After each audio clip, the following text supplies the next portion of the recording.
the values and aspirations of the people in India, how well it has been manifested in the budget. Before we start the program, I would request our Central Council member, Mr. Gopal Krishna Hegde, to deliver the keynote address, after which the speakers will follow. The itinerary for the day is already with you. Thank you.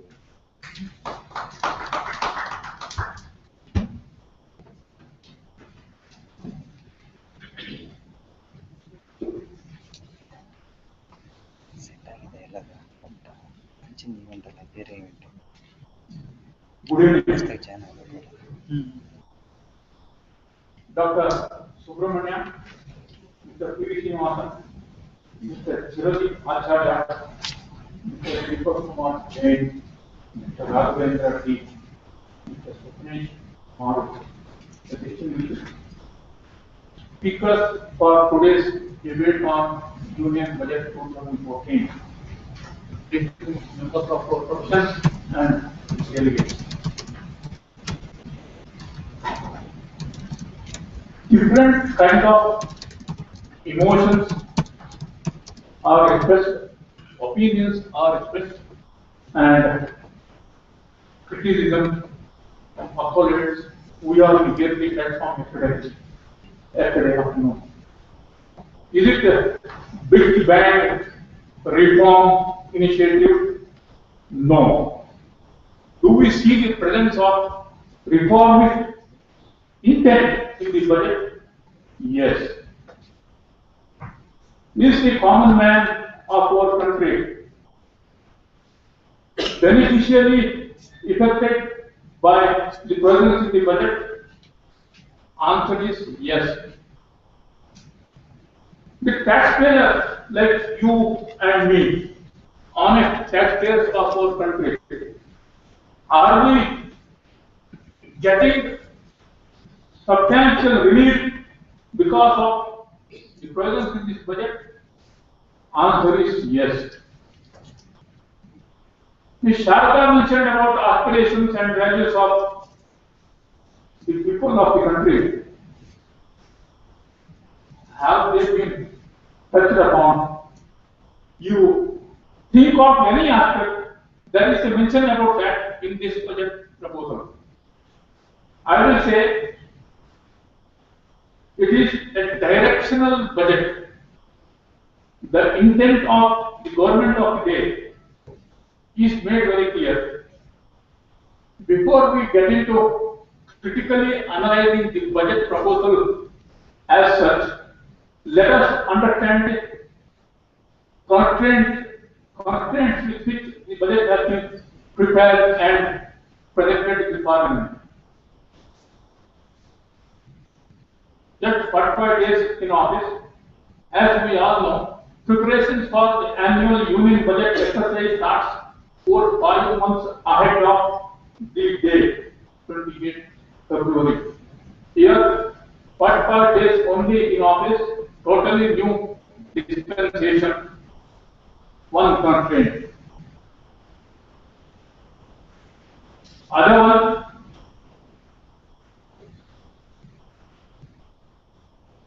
there are so many new initiatives that have been thought about and shared with the public at large during the course of election campaigning and subsequent periods as well. Put in 3 terms, अच्छे दिन आने वाले. The expectations are too high. But what is the basis for that? We have our own reason. I am sure many of these reasons have been touched upon. The direction in which the policy decisions will be taken by the government, what are the targets that will be achieved? For example, fiscal deficit.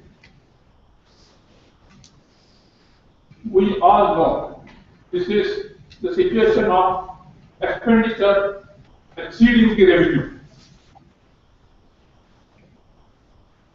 The economists, markets, researchers, investors all say that 4 plus deficit is not good for the economy. As Indian government being able to contain it.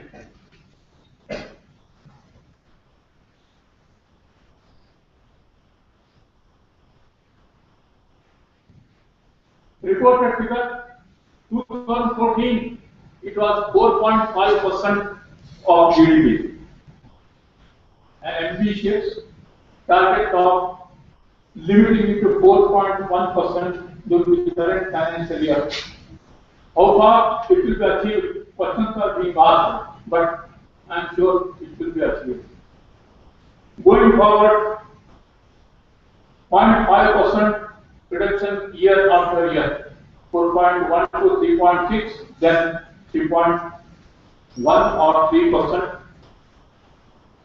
Healthy signs, that is the direction in which the economic activities will be carried on.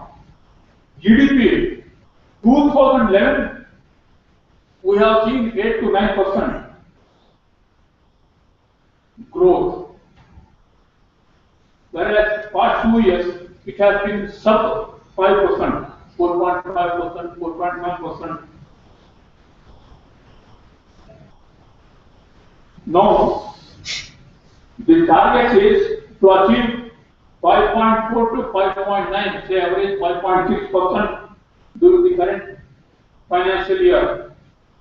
Then in 3 years, going back to the 2011 peak of 8 to 9%. Again, an ambitious target, but that would be a target. Administrative initiatives. Legislative and administrative changes to sort out pending tax demands. Do you know what is the amount of tax locked up in litigations in excess of rupees 4 lakh crores? Administrative initiative to sort it out, even if 50% is realized, fiscal deficit will come down by 40%. Challenge, but new thinking that yes, there is a need to release this demand which is locked up in litigations.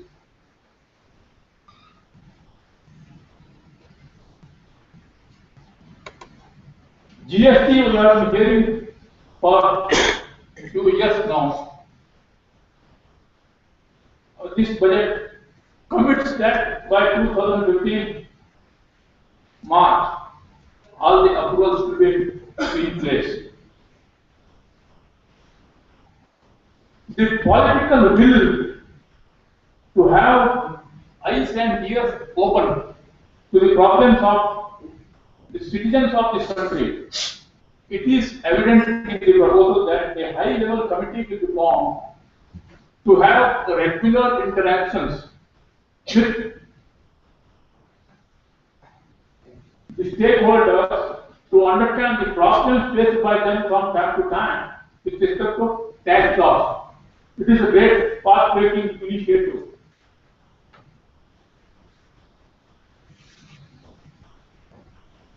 Legislation with retrospective effect. It has been major contention and this to foreign investments coming in. The line has been drawn.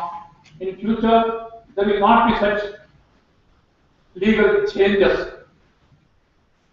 The ones which are already there in different forums of litigation, there will be a ring fencing exercise and it will be solved.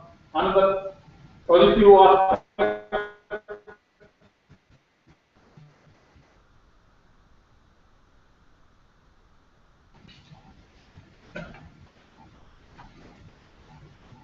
Smart cities, all-round development of the country. 100 smart cities will be developed. Already in Karnataka, Tumkur's name has appeared in the budget proposal as the first one to find place. I am sure we will receive 5, 6 more.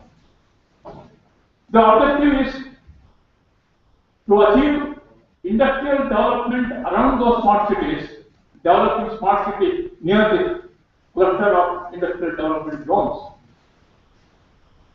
Big initiative. For rural population also there is plenty. Drinking water, healthcare, sanitation. By 2017, they want to achieve sanitation facility for each and every household in our country.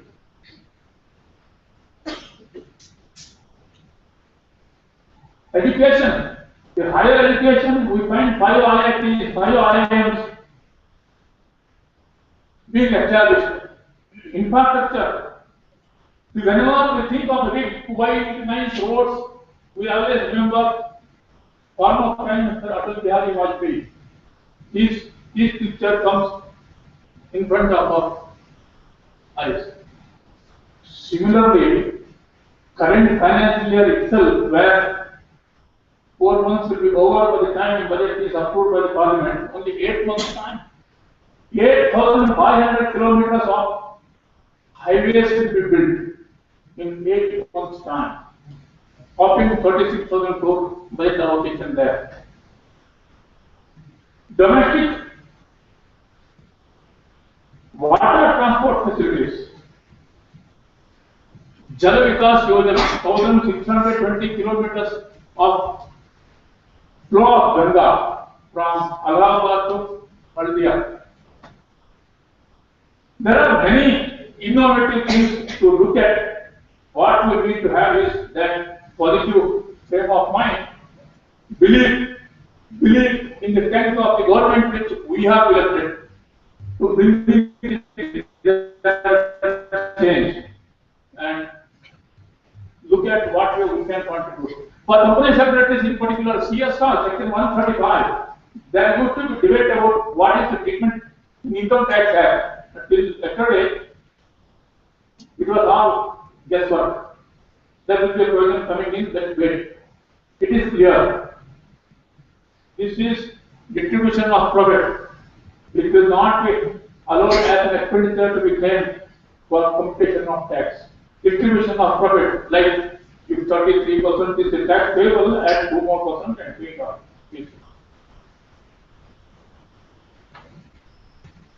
Now, as read to citizens of this country, our responsibility, contributing for growth of the investment, savings, and being able to discharge responsibility as a taxpayer. I will end with a quote from Mahabharata, Anushasana Parva. Adi vedhyo dhanam prapya, chaturtha upaje sudha. A responsible, knowledgeable, educated person will divide his earnings into 4 parts. One for the livelihood of himself and the family, 25%. One part for investment in growth, wealth creation. One part for charity, social welfare. Treat it as tax payment, it goes to social welfare. And one part to take care of contingencies. Dharma thaya kamaya, apat prashamanaya. Thank you very much. Over to Dr. Subramanian.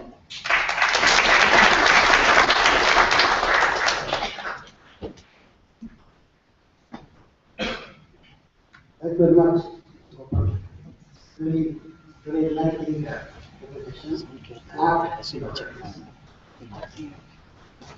All respected persons and all respected guests.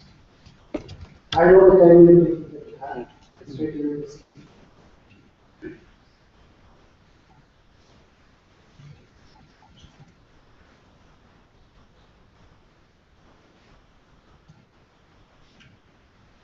Basically, the information brochure given to you says that I have to speak about the numbers. Numbers is something that is not really interesting. Last time I did spend a lot of time on giving you numbers. Having read these numbers, I feel you have to go for the theory of peak tax transfers. Let's look at the peak of tax numbers instead of really looking at numbers alone. So I'll be spending about 50 minutes with you on trying to convey what my views are related to this budget. Why did we all felt that this government would be presenting a goal? If you had an occasion to look into whatever that was published in print media as well as digital media over the last 15 days, it was felt that this government will give us a decisive budget. It's going to give us a bold budget. Right? Why we felt so? Number one, there was a sweep in the mind. For the first time, we saw that after so many years, for the first time, the country reposed faith in a new political party and said, okay, John, absolute majority. One thought that UPA was not able to deliver because they didn't have a majority. Therefore, it was thought that rightly, it was thought that this kind of majority will make them strong and they will vote. The business sector now they started expressing a lot of faith in the new system because this gentleman was not me, he is not a son of the soil. He is a person who has come from a state which has done very well in industrial development, in manufacturing sector. He knows what is business. So that's why it was expected that this government is going to do well. So there was a business confidence. Along with that, somehow there was a little bit of improvement in the manufacturing sector, indicating the sentiment. Then service sector activity is at peak. And the stock market at lifetime high. You know, a lot of people have started giving away money for 3 months. You should see Sensex, everybody is going. So these questions were asked to me in park when I went for morning rounds. Then currencies became very, very stable. You know, we are somewhere between 59.60, and everyone believes that it's going to be at this level. Government is going in now a balance, and any fluctuations can be taken care of. Definitely, feeling is there. Exports have improved, and CD is well within 2% of GDP. Robust food grain stock. Fortunately for us, every year we are robust in terms of food grain stock.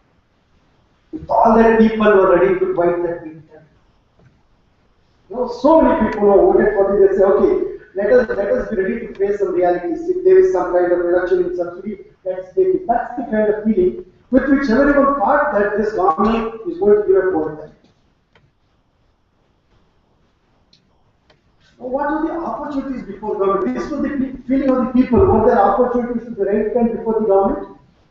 Let's look at one by one. Very stable government and strong mandate with absolute majority. Same line might have repeated, but what you were expecting is because of that reason the government has that in reality. Absolute majority they have. Second generation reforms. I still remember I was coming back from Chippover as Deputy Commissioner back to Bangalore way back in 1992. While P.V. Narasimhan was Manmohan Singh budget team. Really, I don't know how many were exposed to that during that time. It was such a fresh breath in the air. And after that, I find that for the past about 12 years, all these reforms were stalled. I remember the deregulation of APMC. The first paper was circulated in the year 1998 when I was at the but it has not happened. So, what the beautiful opportunity that something had not been done. Then there was an emerging national consensus for reduction of subsidy. All sudden, when people are now accepted, whenever the diesel prices increase, there is waste strike. Now people think that okay, it goes up, it comes up, it's all right. You have accepted diesel subsidy easily. Throughout the country, in the last 2 years, there has not been one single strike. One single recognizable opposition on diesel side. Right? Gas subsidy, when it was withdrawn, there was a problem, but the party in power felt that it's better not to withdraw trade, so they started giving back 2 cylinders, 4 cylinders, 6 cylinders, back to back. But people did that check. If the political party feared that there would be a backlash. So I feel that there is an emerging national consensus that okay, the subsidies could be targeted.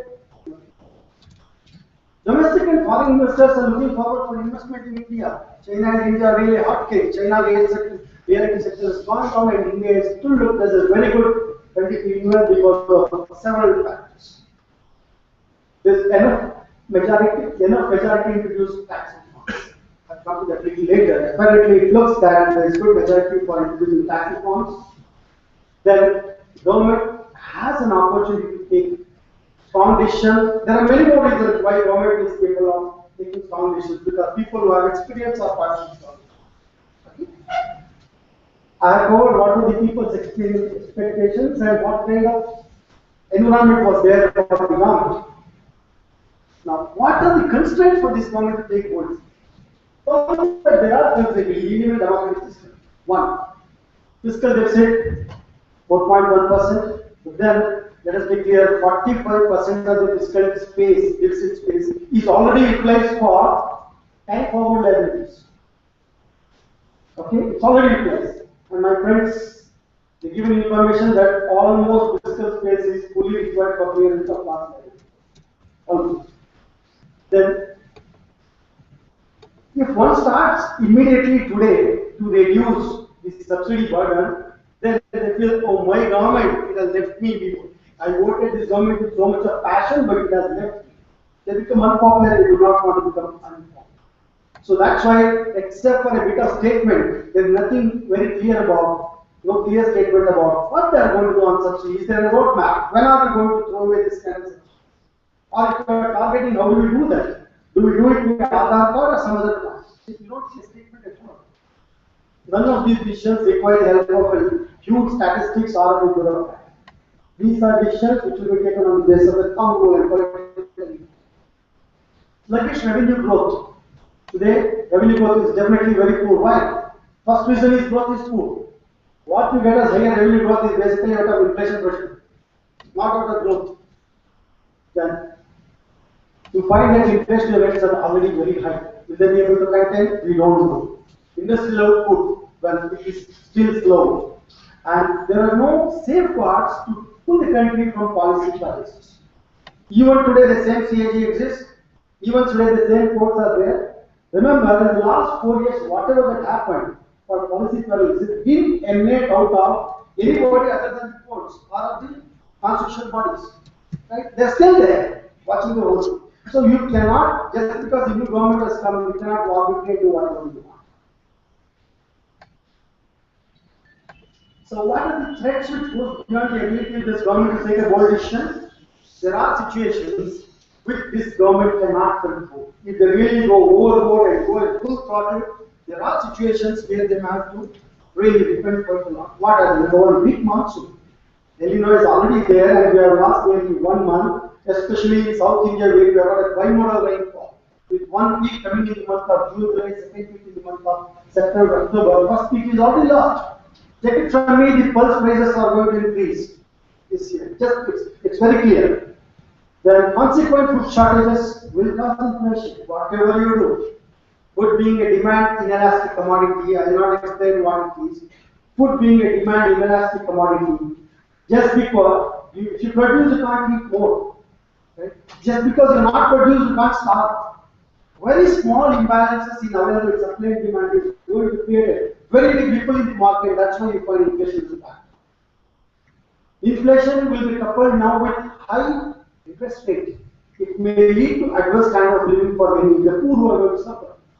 The increased global oil prices might happen because right kind of things that are not happening in the Middle East. What will happen in what manner really we do not know. The proper volatility in exchange rates, and once the oil situation changes, there could be a volatility in exchange rate. We are not very sure about it. Growing international tension. Which part of the world is not tension back now?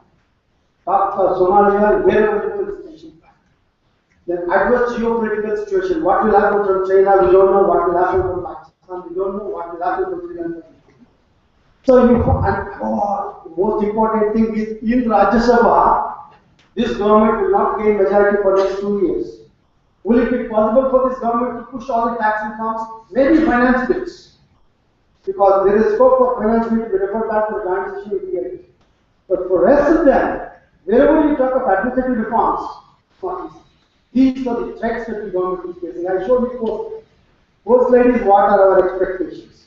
Second one was what are the opportunities before the government.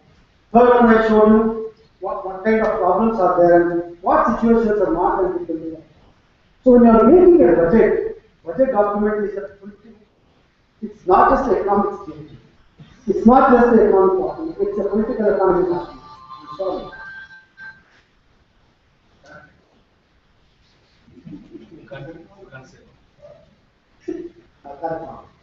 So now I looked at this. So I'll come to second question of what I wanted to present. What are people's expectations at changing? Correct? That's there in your mind. It's there in everybody's mind. Right? Why did they feel like that? My government will take care of me. Today you see, Karnataka is actually the entry point for BJP in South India. Take for example, our Telangana, how many from BJP? 0. Andhra Pradesh, BJP is 0. Tamil Nadu, BJP is 1. Kerala, 0. Karnataka, 18. Don't tell me that in Karnataka people are not expecting that BJP will do something more for them because they have elected 18 members to the parliament. There's nothing wrong in expecting. And don't tell me, oh, you are very generous, I don't give you holidays or medical science. I don't give you this. Tumkur is not declared as a new city. It's basically a different aspect of the system. We can discuss on that. Only one thing that emerges is Mysore has been a textile center. Probably somebody must have said Mysore silk and therefore that. If there are no textile units in Mysore district, is this the contribution that we want to give? So my government will take care of me. This expectation is there in Karnataka, but they cannot do it. That's where a political economy fails. This government says, Delhi, so much of power shortage, everyone is stressed. They are not able to lead a proper life. Agriculture is very poor for my crop. So government will produce more power. Achadi Nayaga will produce more. You remember this? Achadi Nayaga, we will produce power, make the country self-sufficient.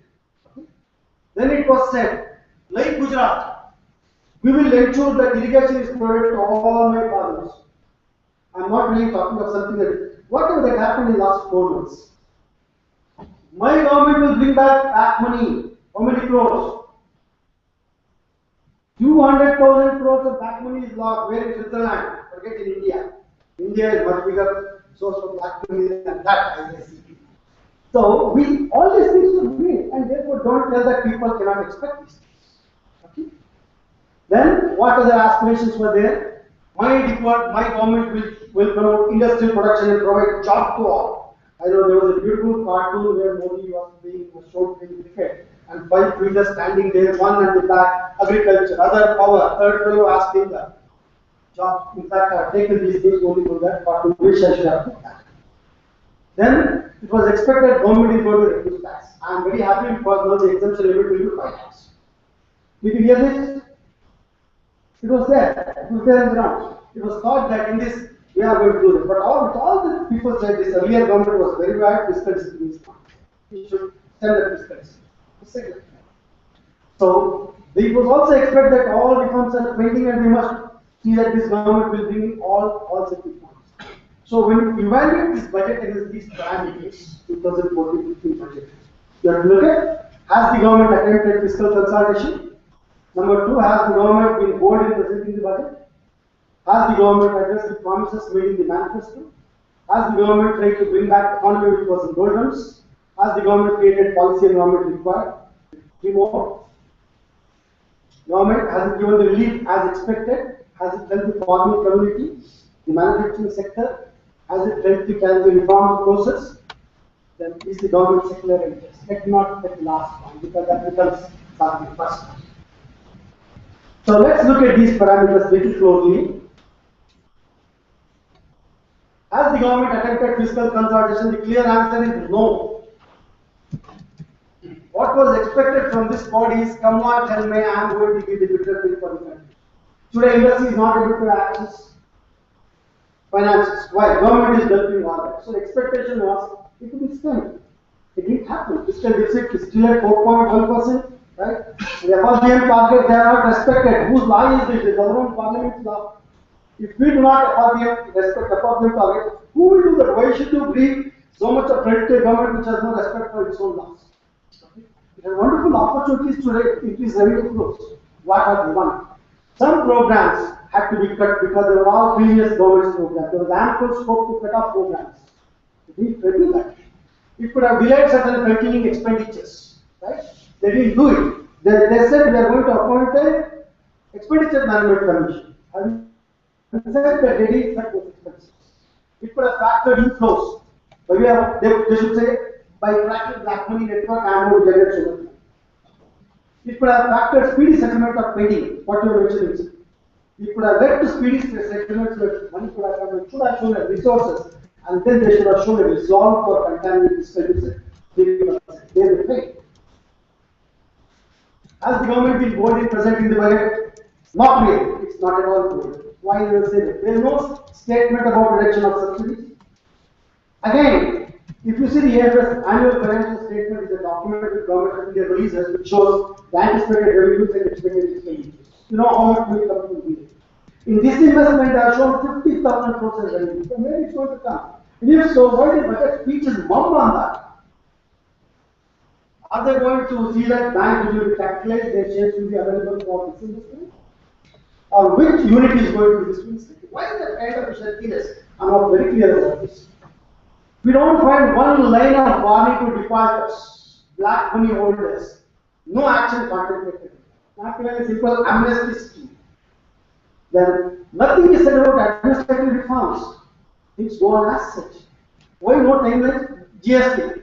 GST introduction, how can they do it in such a short time? Because you have to get the consensus of everybody. Having been part of the VAT team, I know. In fact, actually, the state government did lose their freedom.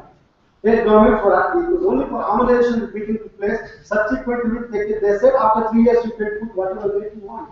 So GST, like service tax, you give away everything of the federal state freedoms in taxing straight to central government and you have to close your hands.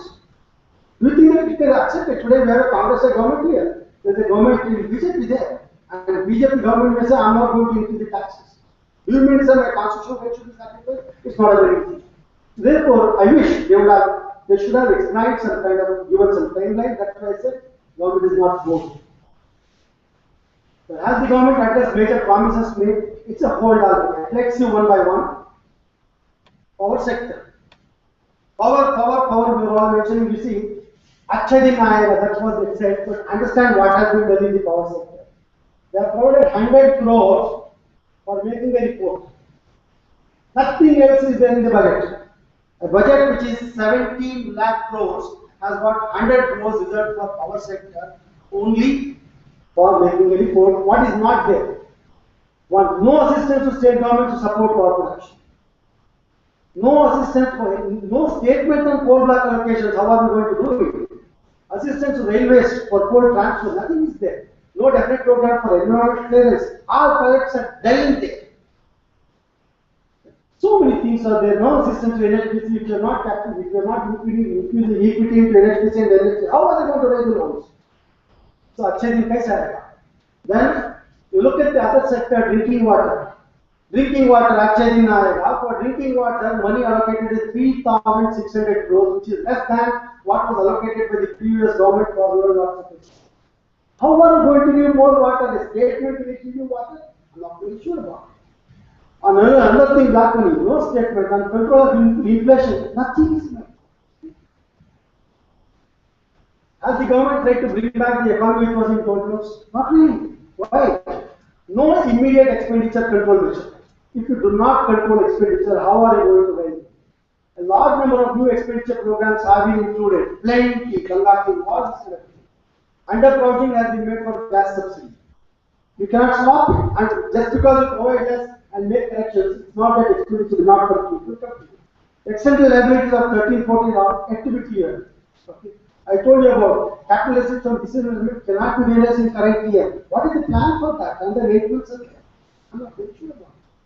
What might help the government with fiscal correction? It's not an I'm completely against that. But there are certain factors which they have not considered willingly. I'm not sure whether it is done willfully or without knowledge. One, increase the FDI flows, right?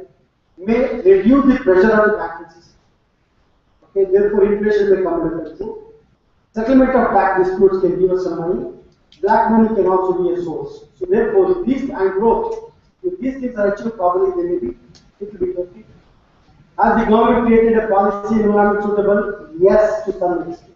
This is what, especially those who are in manufacturing service sector, will look at. A lot of things have happened. There is a question I should be able to answer that. The reforms which are pending for years have been revisited. At least I can see about 8 to 9, which are very good ones. Has the government provided relief expected for the poor and the growing middle class? Absolute no. That kind of thing has not happened. Something has been given, that's all. Has it helped the farming community? Absolute no. Reason is, please take it from me, for words we say, 45% of the people live on the basis of agriculture, but in this budget, I will complete it. In this budget, hardly an amount of 0.1856% has been given for farming. Not even 1%. How can you expect agriculture growth to take? I can list out the scheme which are given. Okay? And then AIBP clearance. There was a scheme called AIBP with which all these Krishna projects, Sabha projects were constructed. This particular scheme had allocation of nearly 40,000 from planning commission. It has been given 100,000 crores. Why? Karnataka government budget for irrigation is 6,000 crores. Is it not a shame on our country that we just got 100,000 crores for irrigation? I won't have that much cheap. I can give you a number of examples of that kind. Has it helped man? Yes, looks like it might be.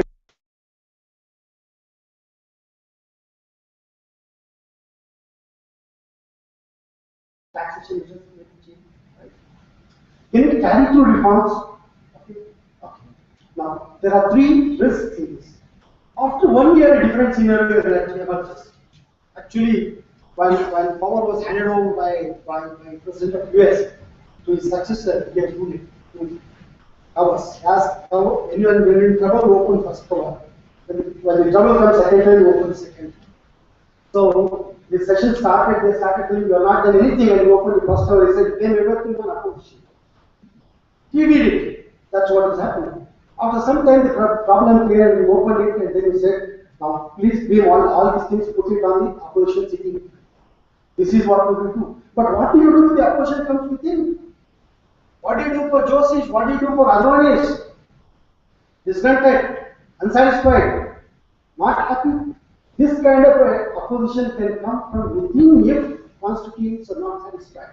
That can be quite large. Unless there is a division within the BJP government, it can carry the process. Number 2, any changes in law will be difficult as India has no majority in Rajasthan. For 2 years, it is difficult. Results of state election 2014-15. He is going to determine what we do, what they will do. One man to wait for more golden moment. Sorry, I have utilized a lot of time, but I am not been able to do proper justice also. Thank you.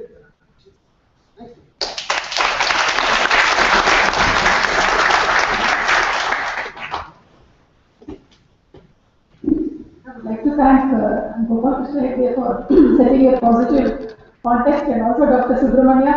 I think you really touched the. Sorry, I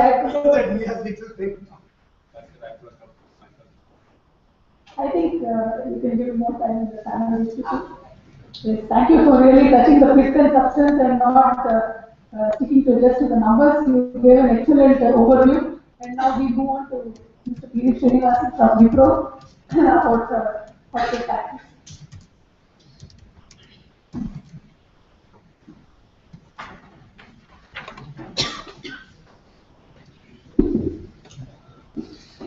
Consciously, I did not make a PowerPoint, thinking that I will also do a change.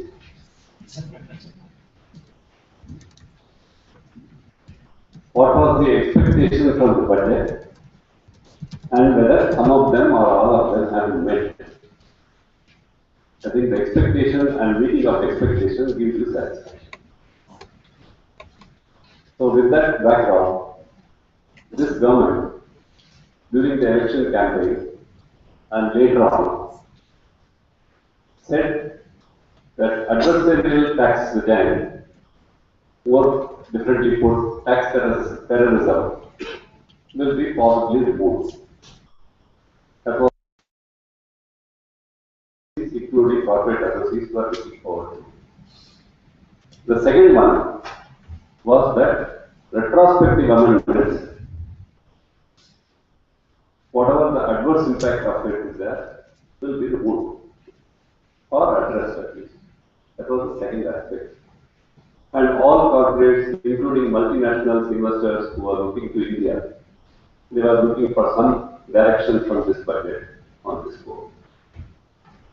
The third point, which we were all looking for, is to spur growth, particularly in the manufacturing sector, possibly through other measures, but including the tax measures.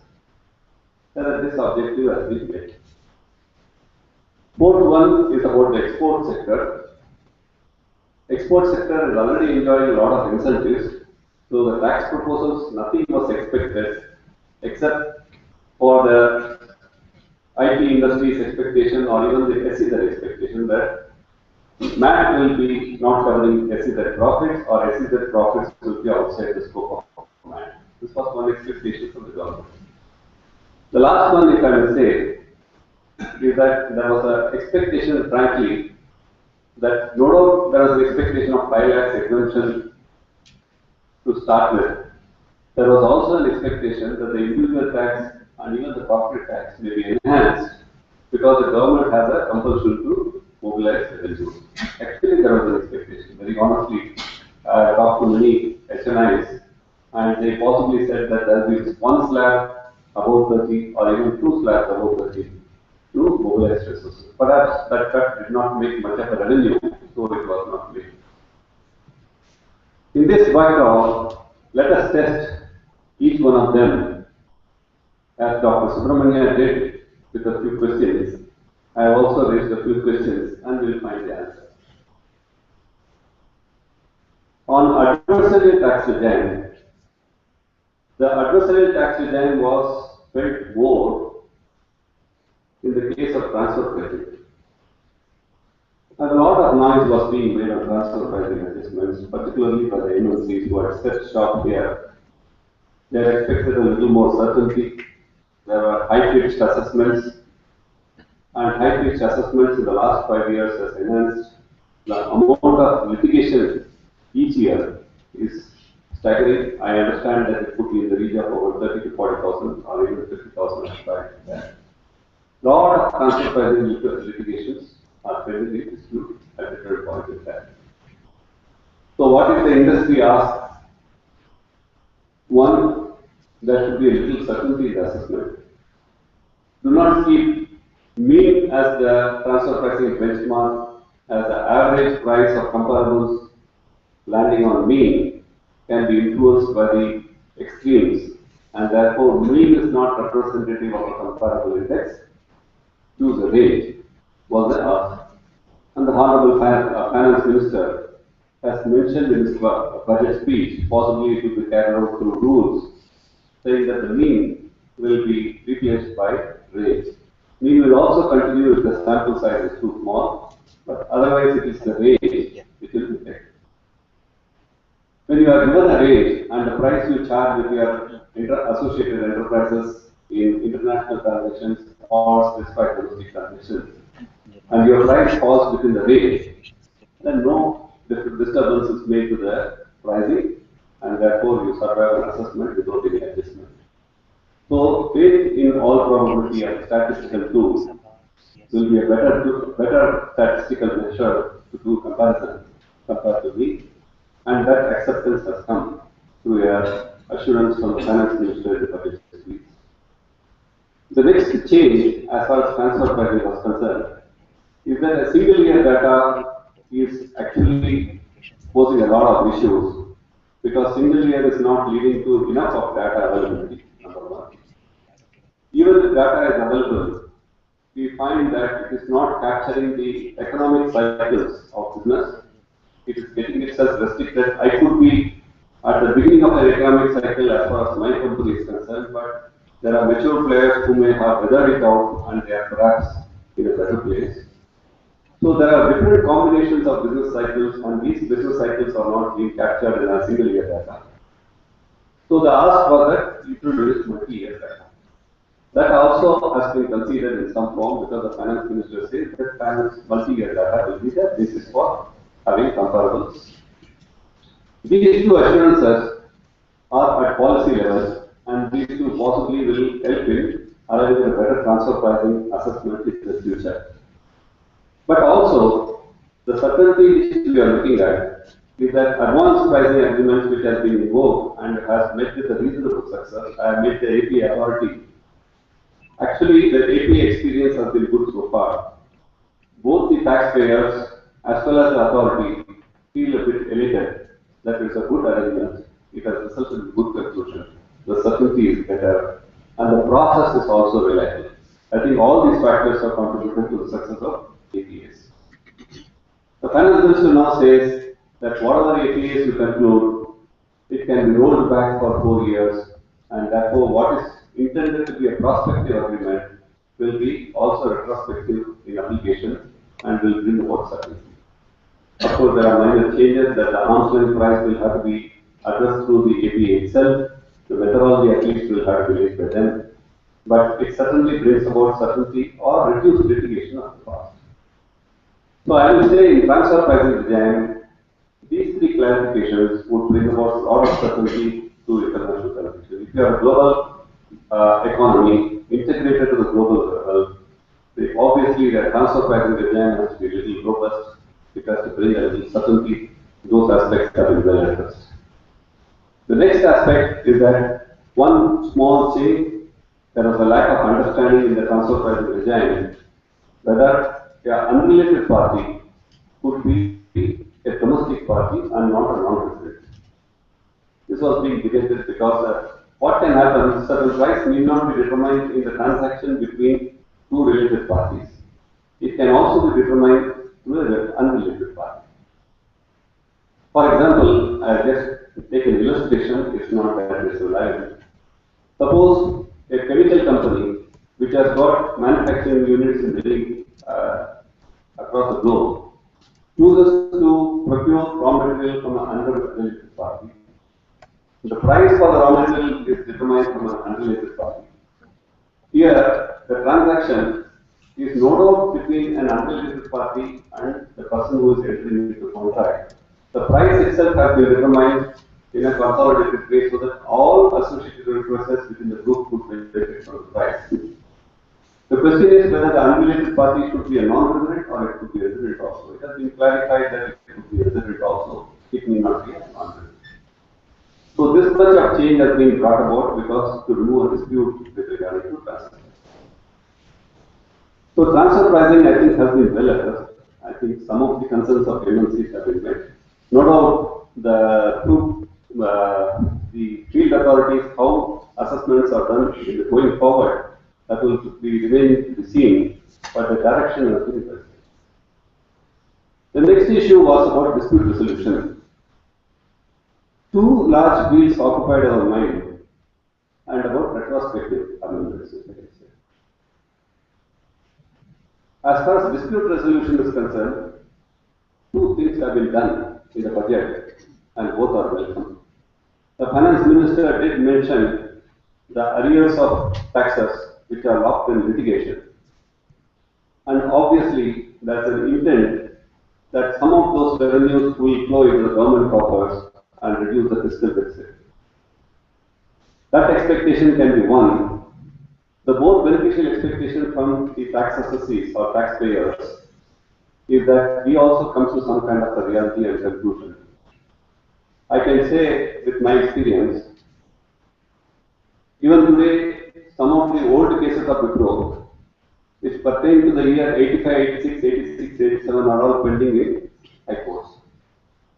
That means I have to go almost 30 years back to determine whether the facts of those years I have to understand and litigate in the court. Now we can understand what is the difficulty of a taxpayer, that if continuous litigation is being engaged with him, one, he gets tired, he doesn't have the resources to fight his litigation. Number two, there is an uncertainty which is certainly has a bearing on the business. So the government said, fine, we will enlarge the scope of settlement commission so that some amount of settlements could be done. We will set up a panel of which will possibly receive suggestions from the trade and industry, hear their concerns, and periodically the board will keep on issuing circulars which are clarification in nature. So there will be industry interaction and then followed by a circular. So this is what the trade and industry actually represented to the finance minister, saying that you have a mechanism where our grievances are heard. Typically, if you find that most industries will have common problems. You take an IT industry, I can name top 7 or 8 problems which can be listed for consideration by the boards and it can be resolved through a circular. If the government says, no, this is our intent, which is different from what the industry wants it to be, perhaps the course of action of business will also be changed. Even you can decide to, even choose to decide whether you will be in that business or not. Your certainty is very much helpful. So I welcome this suggestion and implementation of that suggestion by constituting a committee which will have periodical interactions with the trade and industry, implement the suggestions. I think that will support from our certainty. As far as retrospective amendment is concerned, I can very well understand the constraints of a government. On the one hand, it is a law which is already in the statute book. On the other hand, certain litigations are already pending in the Supreme Court. On the third hand, you will find the law of limitation has not lapsed and it can be opened up even for pending associates or new associates who are in the same transactions or similar transactions but they are not being fallen into the net. Finance Minister has possibly addressed all the three in some ways. First, he has said that for any assessee who has not been picked up or assessment notice has to be picked up on this kind of issue, the AO himself shall not do it. He shall refer it to a high-level committee. Possibly referring to a high-level committee, it throws that the assessee will not be put into some kind of a hardship immediately. He will not be put to some uncertainty immediately. The government will possibly iron it out by having a discussion, and therefore the issue may not be raised very clearly. So it is to give a neat burial, if I may think so, in a positive flavor. Even if it is not a burial, at least the assessee's concern will be mitigated after due consideration is one part. As far as the other part, that those who are already in litigation, the government is in a predicament when the matter is before the Supreme Court and the Supreme Court is possibly hearing the case already. It would not be proper for the government to jump the gun and make an announcement saying that retrospective amendments are not valid. Instead, the government has said they will honor the decisions of the Supreme Court. Possibly, I get an indication that all the cases which are involved are as tax deductors and not the assessee itself. So a retrospective amendment cannot impose a tax for the past or withholding tax. I think that will be the basis for the relief by the courts. And if that relief is also obtained in some way, you will find that the issue has been addressed in some form. The third component is that going forward, the law has become more or less stable. That means the indirect transfer as an issue will continue to remain. It is a good law. So if we are going to transact where indirect transfer is one of the issues, we will have to contend with the law that it would amount to capital gain issue, and therefore we have to plan well for those transactions. What has not been addressed in the budget is that it is a good law. Why not clarify what would be the substantial value which will consider the event? I think that has not been said. There was a mention earlier that the substantial value will be 20%. That was only a mention. One would like it to be at least 50% to constitute the substantial value. So one would like the finance bill before it is passed, some amendments in the sections which are associated with indirect transfer. For example, the substantial value is appearing in the 9(1).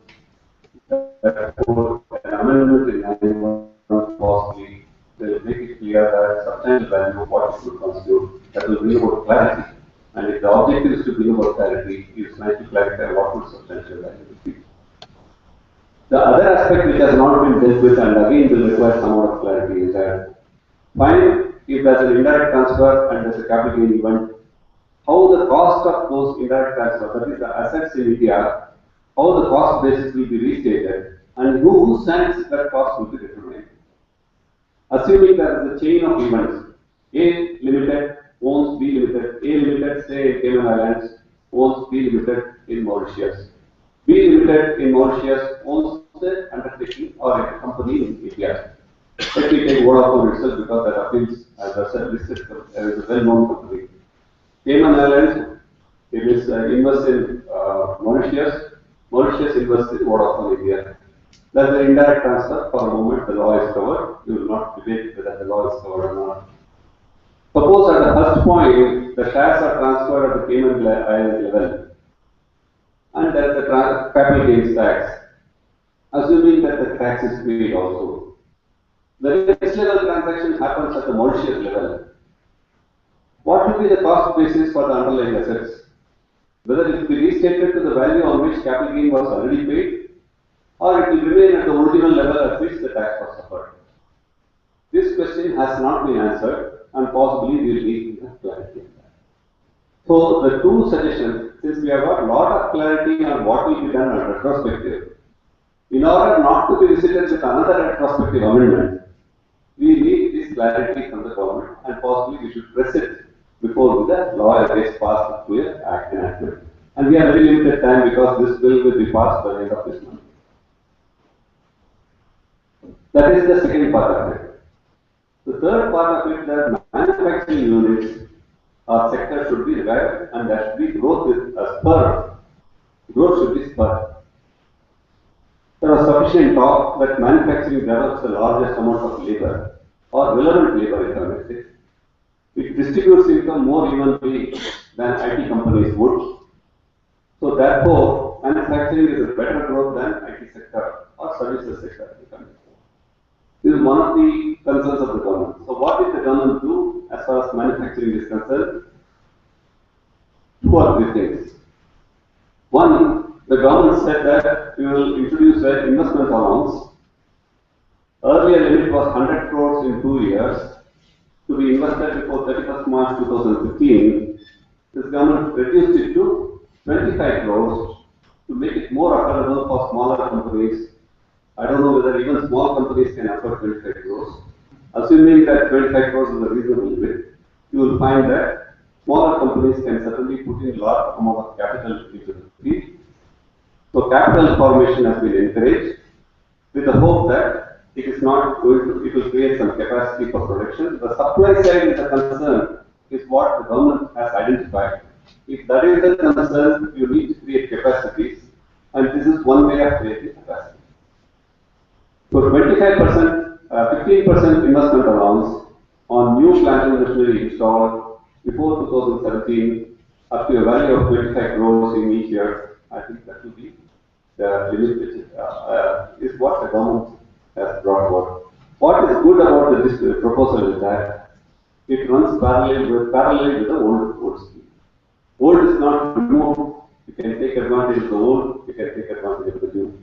Suppose you have invested 90 crores under the old scheme in the year 2014, and you have only 10 crores to invest in the current financial year, you can still invest 10 crores and take advantage of the investment allowance. So you don't have to possibly invest 25 crores to beat the new target. So that is a good aspect of this particular budget. So I would say that investment allowance in the past is well recorded that whenever investment allowance has been introduced, there is an immediate kick in the production. Having introduced investment allowance, one would have expected that MAT also would have been somewhat rationalized. On the one hand, you give away investment allowance. On the other hand, you continue to impose MAT at 20%. These are contradictory objectives. The incentive, on the other hand, should be allowed to be enjoyed. If the incentive is given on one hand and taken away on the other hand, possibly the efficacy of the investment itself will vanish. So I would suggest that still we should make out to the government that science, you have been very considerate for growth by allowing investment allowance. Please also see whether this investment allowance at least will be reduced even for MAT purposes, so that there is no denial of a benefit which is already secured by any form. So this is the negating effect of the investment allowance. There are two more moves which appeal to me in a positive way, though it may not appeal to everybody in the same positive way. The holding period for unlisted shares has been enhanced from 1 year to 3 years in order that it becomes a long-term capital asset. What is so good about it, sir? Its holding period enhanced should not appeal to anybody. What it brings about is an investment culture. What we have been encouraged over the years is a trading culture. Hold as something for as an asset as if it's a long-term capital asset. Immediately sell and reap profits and run away. And the P's, the private equities, venture capitals, all of them, what they do is possibly not approach as an investor. They look as an opportunity to invest and exit and make money, rather than invest and nurture the industry to make it grow a little longer. Possibly, I would say, a 3-year holding period brings about some amount of investment objective and not a trading objective, at least in a sector which is not listed. In a listed security, there are 2 risks which are taken. One is the business risk, the other is the market risk. In an unlisted security, you take only one risk, that is the business risk. The market risk is kept away. So considering these 2 aspects, in a business risk, you are the best judge how much to take a risk you can take. In a listed security, the market risk you may not know how it's going to pan out. So possibly having regard to this aspect, I would say a 3-year holding period for unlisted share is a well thought out, a good policy direction. There is also a proposal for dividend distribution tax to be calculated differently. One can say you could have as well enhanced the rate to 20% rather than giving a difficult computation where I have to know how to divide a number by the same number. So that's the way it translates to the earlier 17% tax, which is almost the dividend distribution tax, has got enhanced to now 20%.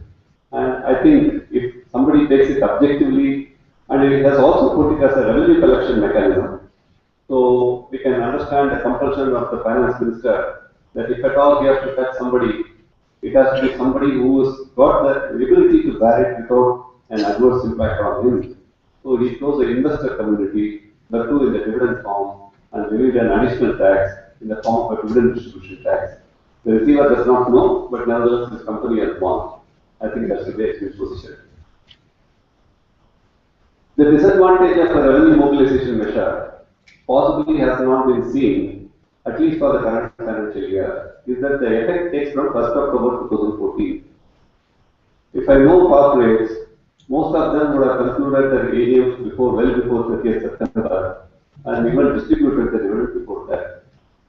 If this is what has to happen, the date of 1st October and revenue mobilization are not sitting in parity or in tandem. So you will find that the objective of revenue mobilization may not be met, but perhaps it's more a permanent feature that you will be left with 20% tax as a incidence of dividend distribution. There are certain proposals which are welcome and I think well thought out too.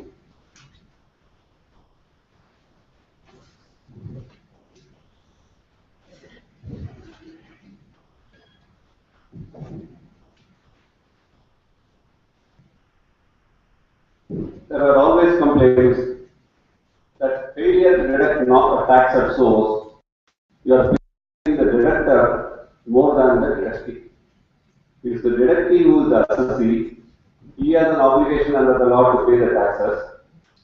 But instead of chasing him because you don't have a machinery, or your machinery is ill-tuned, or the machinery you have installed is not performing, whatever be the reason, you find that you are actually chasing the person who is director. He is doing a honest job of being an agent.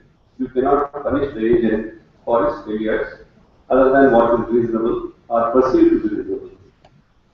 Some amount of reasonability has been brought in. What is the reasonability? If you fail to deduct tax at source from payments to residents, if you fail to deduct tax at source from any income which is liable to deduction, the amount of disallowance is computed as 30%. Why 30%? I can see the sense that normally 30% disallowance of expenditure will result in 10% tax, presuming the corporate tax is 1/3. So if 10% is the tax, you will find the deduction rate also is 10% in the case of 194J, 194I, and so on and so forth. So if 10% is the rate which has to be met, because that is the revenue which the government would have got if you are properly deducted. The government says, fine, you pay by having a disallowance in your mechanism, and therefore the 10% is met. I think 30% disallowance is the logic that must be that it translates to 10%, and the 10% is what you did not deduct. So let me get that 10% from you. Of course, the deduction failure is a separate failure, it continues, and you may be liable for deduction also. But whenever you are deducting and remitting, in that year you will get back this deduction expenditure allowance. So that was one part which I liked it, so I possibly feel that some amount of rationalization has been brought for a provision which was otherwise a little draconian.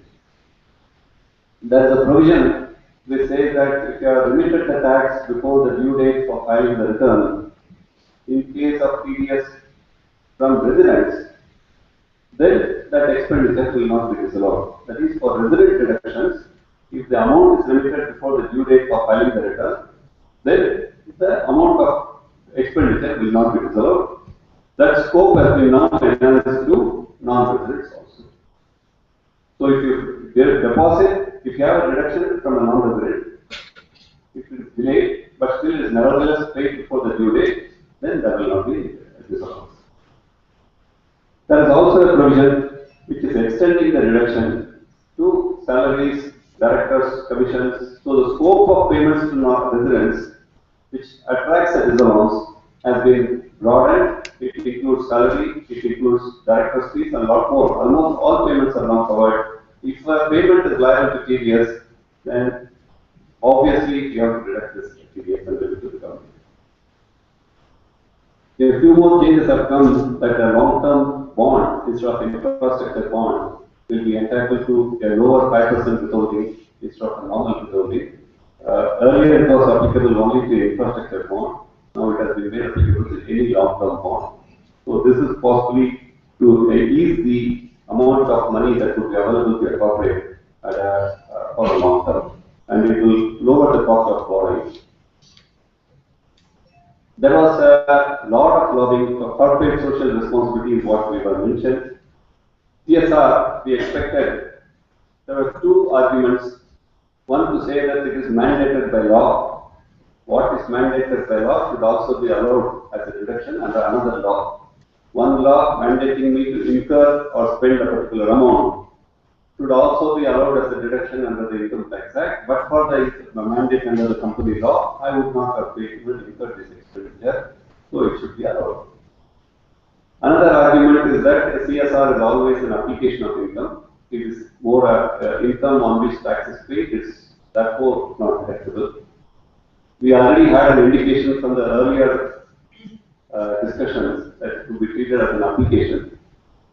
But finally, it has also turned that it will be an application, except that the Honorable Finance Minister has also allowed, saying that it is incurred and if it is qualifying for deduction under Section 6, then it will be allowed as a deduction. What is this 30 to 36? Does it give a scope for you? I do not know immediately, but what I can think of is that assuming that you set up a solar energy plant in a village. Suppose CSR covers this kind of energy and therefore non-renewable energy, and you set up a solar energy plant in a village where you are still continuing to be the owner of the solar plant, but still the generation of electricity will be used by the local residents. It will be corporate social responsibility requirement, no doubt. But the depreciation which will arise out of the solar energy plant, which will qualify under Section 32, not falling under 37 of the Income Tax Act, can be allowed as a deduction, can be one inference out of it. It's not that I have exactly sized that this is one inference, but this is one way of looking at it. That's why 30 to 36 have been allowed. You can see 35AC as a clear correlation with CSR, and therefore both these sections are sitting together. But why 30 to 36? All the sections have been included. So I these are the kind of expenditure which may be allowed still. So we have some scope for some allowability and not allowability.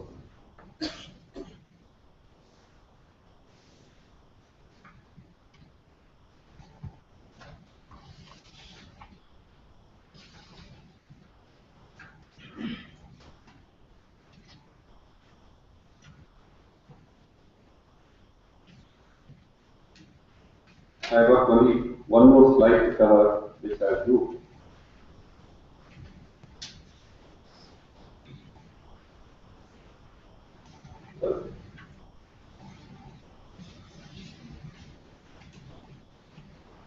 $35 AD is a capital expenditure other than land and building being allowed as a reduction upfront. Land, goodwill, etc. being not good. Building may still allows. Expenditure on land, goodwill, and financial instruments are not allowed. Others are allowed.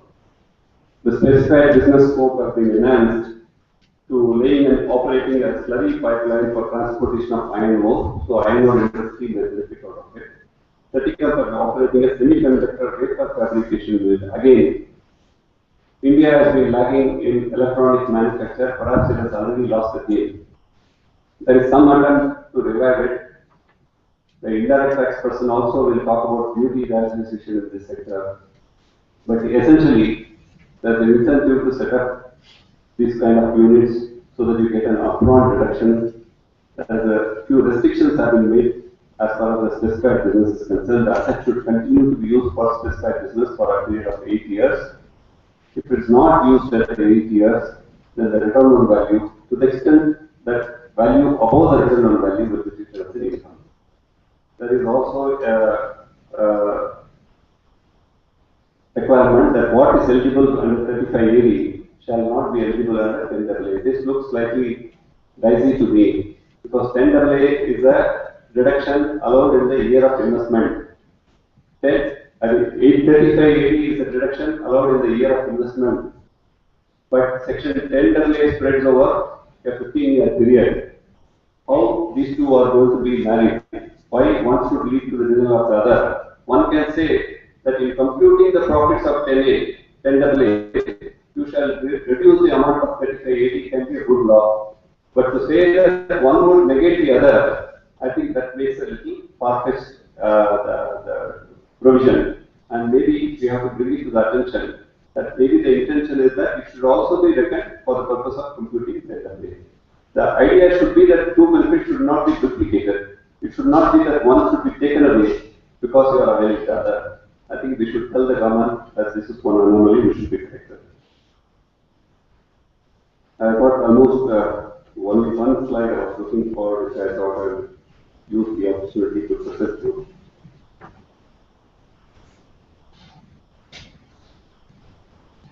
Yeah. Advances received for a capital asset, if it has remained unclaimed, are not appropriated towards the asset for whatever reason, then it will be treated as income from other sources. So this is one more amount which is coming into the field of income from other sources. So far there are arguments that advance is a capital receipt which is not liable to tax at all. Now the argument has been plugged by saying that it's income from other sources. So this is, there is no time period. There is no time period. Law has not given a time period. No. The advance, to the extent it remains unappropriate.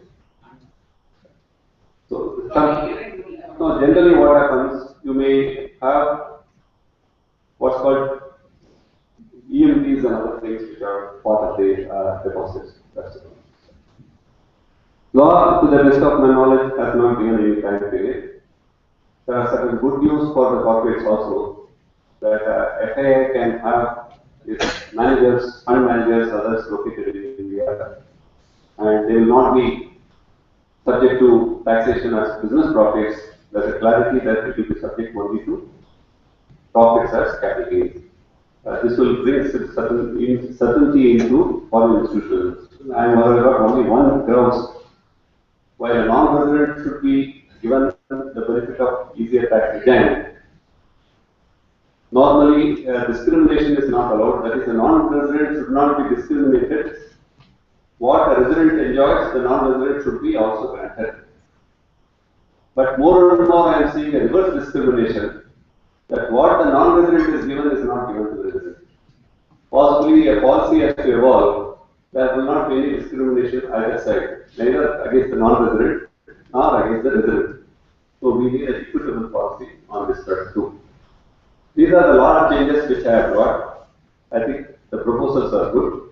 One have to wait and watch as to how the trust which is being placed in the field authorities and the regulators translates at the ground level. If the trust is imposed on them, the trust reposed on them, then they undertake it and execute it well, we will all certainly benefit from this scheme. If the trust is reposed or not correctly reposed on them, then we will have some more difficulties because it will all accumulate at the board level instead of assessing officer level. So that is the difficulty which will possibly face. I am very sure the finance minister will take hands-on control over the board and instruct it so that there is an outcome which is the expectation of the taxpayer. So I think in all fairness, all the objectives have been fairly well addressed. Corporate should be reasonably happy. The dividend distribution tax, which has been grossed up, may be a sore point for the investor community, but one cannot find fault with the logic that it's still 15%, but it's being grossed up rather than given net of tax. With these words, I will take more time during the panel discussion and take this. Thank you.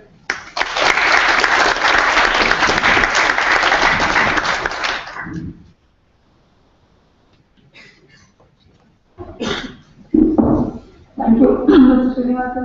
I think people with power like you don't require PowerPoint presentations. They don't have such a powerful presentation. Not as the other speakers are in any way to be little. I would request Sri Pasharya to speak on. I had an interaction with the government. They said all PowerPoint should have not more than 7 slides, not more than 7 sentences per slide, not more than 7 words per sentence. Maybe that's too much of a constraint for us.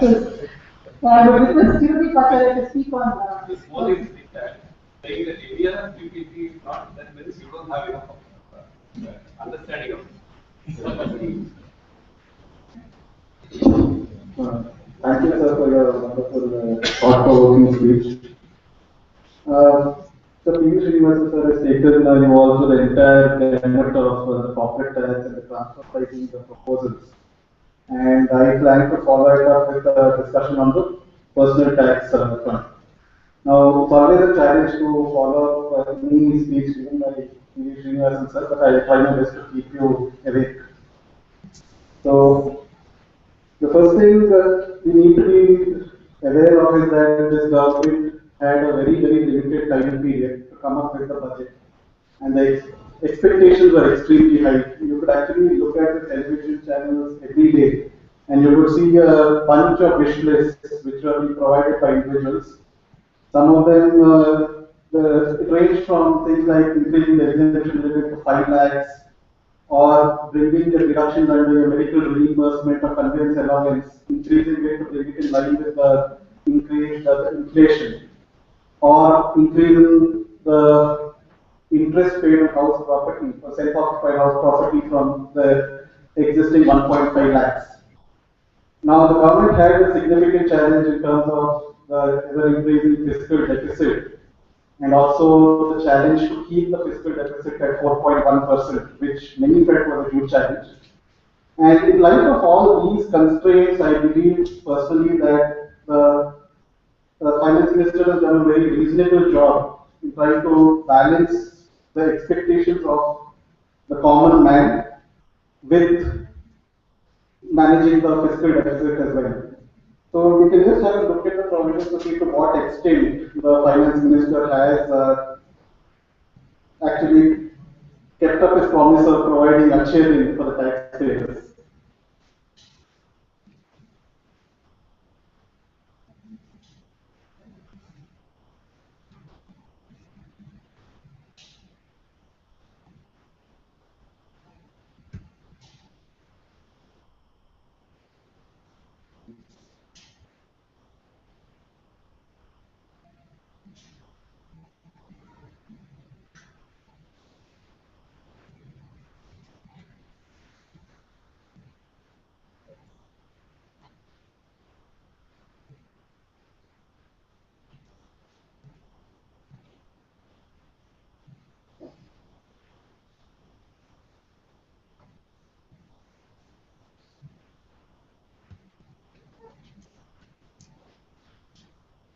Yeah, see, the first change made was in terms of increasing the basic income tax exemption limit, not as much as 5 lakhs as what was anticipated by many people, but he's actually increased the slab by 50,000 for the general category of individuals below 60 years and for the senior citizens between the age of 60 and 80.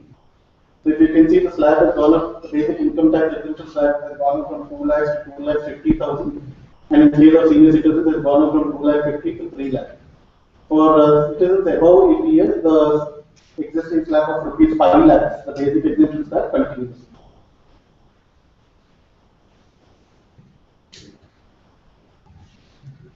The second thing is again on section 80C, which again was one of the expectations from the common man. The government has, the finance minister has proposed to increase this investment limit from 1 lakh to 1 lakh 50,000. And as part of this public provident fund contribution, which are one of the most favorite tax saving instruments, he also separately increased that limit from 1 lakh to 1 lakh 50,000. Currently, you cannot actually invest more than 1 lakh in a PPF account in a year. Now that limit has been increased to 1.5 lakhs, so bring it in line with the increase in the HGC deductions as well. And there's been no change in the income tax rates, surcharge, and cess. So that continues to be where it is. And another point was on in terms of your increase in deductions for housing loans taken for self-occupied house properties. Especially given the rising interest rate environment in India and also the increase in housing, the cost of housing, it was felt that this 1.5 lakhs deduction was extremely low. So, though not a very significant increase, the finance minister proposed to increase the limit from 1.5 lakhs to 2 lakhs for interest paid on self-occupied house properties. It is interesting to note that there was a separate provision under section 80EE, which was introduced in 2013-14, which provided an additional 1 lakh benefit for first-time homeowners, and that was specifically for loans taken between in 2013-14. There is no such proposal to extend this benefit to 2014-15. So it seems that the additional interest deduction for first-time homeowners is not going to be available going forward. So these were the basic provisions, and they were very much in line with what the common man expected, though not in terms of the quantum. Now touching upon certain capital gains provisions where certain significant clarifications are being provided. So the first thing is on section 54, which many of you would know is the capital gains reinvestment bill, whereby long-term capital gains from the sale of a residential house property can be invested within a specific time period in another residential house property, and an exemption can be claimed for the capital gains. There has been considerable litigation on this provision, especially in terms of a couple of issues. The first issue was whether this investment had to be made in only one house property, or it could even include multiple house properties. And the second issue was whether a house property outside India would also qualify for this exemption. On the second aspect, there is a Mumbai tribunal ruling which actually specifically said that investment in house property outside India would also qualify for the section 54 benefit. And separately, on the aspect of investment in one house properties versus multiple properties, there has been considerable litigation. I feel this is something which was made by the SSC. This kind of problem shouldn't have arisen, because if you see the law, it says that investment in a residential property. People have been taking various interpretations on the meaning of a residential property, and having taken the view that a is just a generic term and it will include house properties per se. So even multiple house properties should be eligible for this reinvestment benefit. The government has basically taken a very good step now in clarifying that this deduction will only be available for investment in one residential house property in India. So both these kind of confusion which we had and doubts have been removed in one stroke with this amendment. There is a similar provision in terms of section 54F of that, which again provides for reinvestment in a residential house property, but this is for long-term capital gains on all properties excluding residential houses. So that's the only difference. And there are certain small differences in terms of how much capital gains needs to be invested to get the benefit. So the same amendment applies to section 54F as well. So again, it's only going to be in terms of one house property within India. Yet another popular capital gains reinvestment scheme is under section 54EC of the Income Tax Act, whereby long-term capital gains can again be invested in certain long-term specified assets like National Highway Authority of India or REC bonds. These bonds were very much in demand, and most of the times it was seen that these were oversubscribed and not available to the general public. So then specific amendments were made whereby it was said that the investment in these bonds by any SSE should not exceed rupees 50 lakhs in any financial year. But again, the SSE, being the SSE, found a loophole whereby for any capital gain which arose after September of any financial year, he was able to basically take the benefit of overlapping financial years. It is just one more clarification of section 54 EC. The capital gains need to be invested in these bonds within 6 months of the transfer of asset. So for normal capital gains which arose for transfer after September, the 6 months period would normally span 2 financial years, which would include up till March of this financial year and maybe April of the next year. So SSE used this loophole and was actually investing 50 lakhs up till March, and then as soon as April came, he invested another 50 lakhs, taking the benefit of this provision, and ended up getting a deduction of 1 crore. Whereas the intent was to clearly limit this exemption up to 50 lakhs or the investment up to 50 lakhs. So to plug this loophole, the central government has now proposed that the investment of 50 lakhs will need to be looked at in aggregate for the financial year in which the asset is transferred, plus the subsequent financial year as well. So in aggregate, it should not exceed 50 lakhs in the 2 years. So this has plugged the loophole, and hopefully more of the bonds will be available to the general public for making these reinvestments.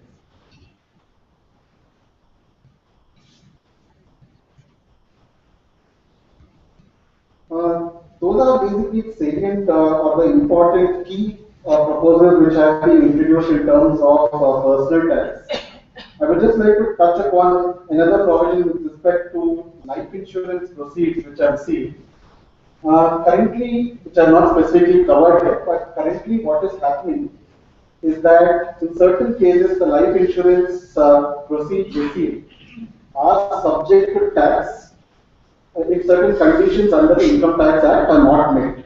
And those conditions could be anywhere from the premium being paid exceeding 10% of the annual premium or some such similar cases.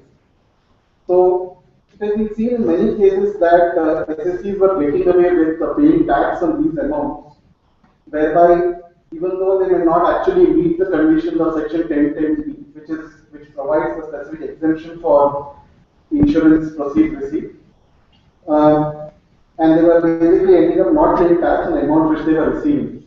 So the finance minister now proposed that whenever any such life insurance proceed which is taxable is being paid to the SSE, a withholding tax of 2% would need to be applied by the payer.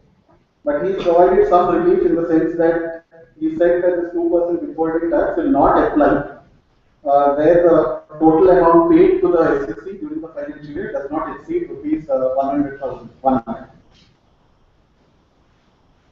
So, but you get it from all insurance companies.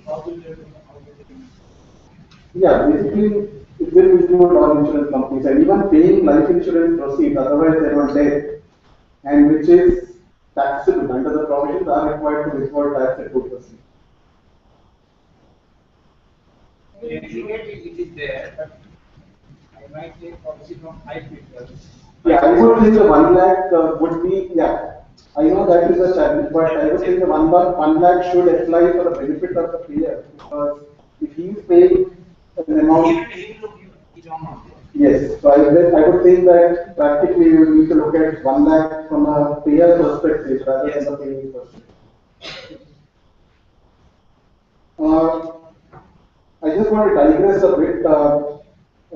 Mr. P.V. Srinivasan sir has spoken quite a lot on the corporate tax and capital gain. There are certain provisions which are not that significant, but I would just like to highlight those aspects as part of this discussion. P.V. Srinivasan sir had mentioned that this holding period of unlisted securities and units of mutual funds were now proposed to be increased from 12 months to 36 months. And that was basically helping in the long-term investment culture. Now, there's one more point. Previously, what was happening was, under the provisions of that, any listed securities or units of mutual funds or zero coupon bonds had the option of being taxed under two mechanisms. One was either pay tax at 20% using the indexation benefit, or pay tax at 10% without indexation. It is now proposed that this 10% without indexation option is going to be only provided for listed securities other than units and zero coupon bonds. This will basically not apply to any units of mutual funds which are equity oriented funds, because they will be covered under separate provision which provides exemption. So these will basically include your debt oriented funds. And this is again in line with the first part, which discussed the holding period, which again applies to debt funds.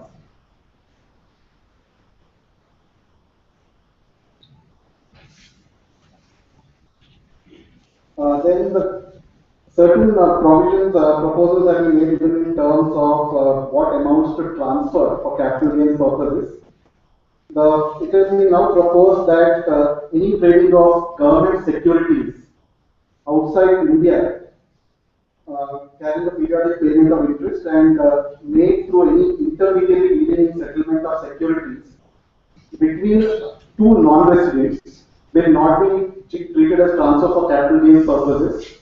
The intent of the legislation being to basically facilitate the listing and trading of government securities outside India. There was also some doubt in terms of this compensation received by an SSE in terms of any court, tribunal, or any other authority order, whereby it was said that the amount where the person received any compensation or enhanced compensation, that would generally be taxed and the amount was received. There was some doubt on what would happen if the person received an amount under an interim order and not the final order of the authority or tribunal. So it is now proposed, and this clarification is basically saying that the capital gain will be deferred to the state when the final order of the tribunal is issued. So that is bringing clarity in terms of how this compensation needs to be taxed in terms of when it is received during an interim order. Mr. P.V. Srinivasan has already touched on the withholding tax aspect, so I will not get into that. There have also been certain generic tax amendments which have been proposed. The first is on the presumptive taxation system for a person engaged in leasing, hiring of goods carriages, where the goods carriages do not exceed 10. So previously an amount of 5,000 for heavy goods vehicles and 4,500 per month or part per month was provided for other vehicles in order to determine income which was subject to tax under the presumptive method. Considering the inflation and increase in costs, it is now being proposed to make a uniform amount of 7,500 for both types of vehicles. So the current differentiation between heavy goods vehicles and other vehicles is now proposed to be removed, and it's going to be a standard 7,500 for all types of vehicles. Yet another interesting thing, this was actually termed as an amnesty scheme, whereby for any Indian company which had made investments abroad in a foreign company in which it held 26% or more, the repatriation of that amount was subject to a concessional tax of 15% on the dividend. Now, this was again set to basically incentivize these companies to bring the money back into India. And this regulation was being looked at on a year-to-year basis, starting from 2011-12. And this was being extended on a year-to-year basis. So there was always a doubt whether it would be available for the next year or not. The finance minister basically removed this confusion and has stated that this 15% concessional rate will be available for 2014-15 and all subsequent years without any specific sunset clause.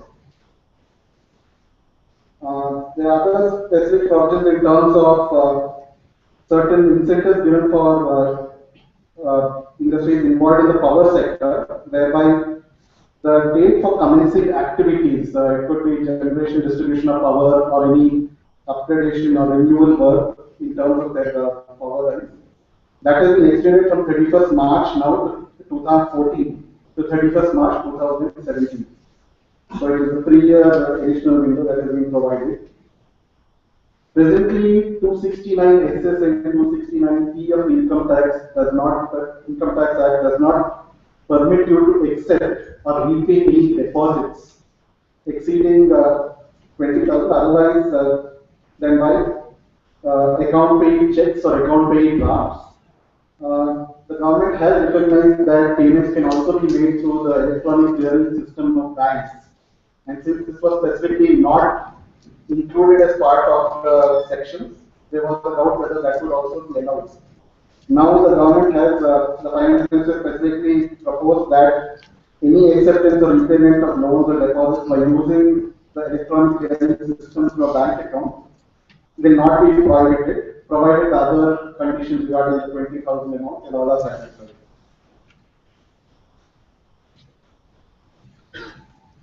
There has been a significant, I just want to discuss one more aspect regarding real estate plus. This is a concept which has been discussed by SEBI for quite some time, and the regulations are still under discussion and it's not yet finalized. But the government, the finance minister has basically provided a clear picture of the tax treatment of transactions which affect the REITs. I will just take you through that.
Okay, I'll just keep this very short. Yeah, as I was mentioning, the real estate investment trust and infrastructure investment trust. So these are basically vehicles now which allow these REITs to pool money from various non-resident and resident investors and invest in residential and infrastructure projects in India. So this basically allows a person to get the real estate kind of return kicker, without actually having to own the property. So the government has, the finance minister specifically provided clarity on the income tax implications of distributions and payments within this REIT structure. So this basically is just a snapshot of what the structure normally looks like, where the REIT basically issues units to the non-resident and resident investors and the sponsor as well, who is normally the majority shareholder in the REIT. And the REIT uses these proceeds to generate these income-bearing assets, these real estate properties or infrastructure projects, which is held through a special purpose vehicle. So there are obviously, given the kind of holding between this in the structure, there are lots of transactions in terms of dividend and interest, and that has been specifically clarified. I will not go into that in detail now. Maybe we can discuss that if required during the panel discussion. Thank you all for your time, and I would now like to invite Deepak to make a presentation on the indirect tax.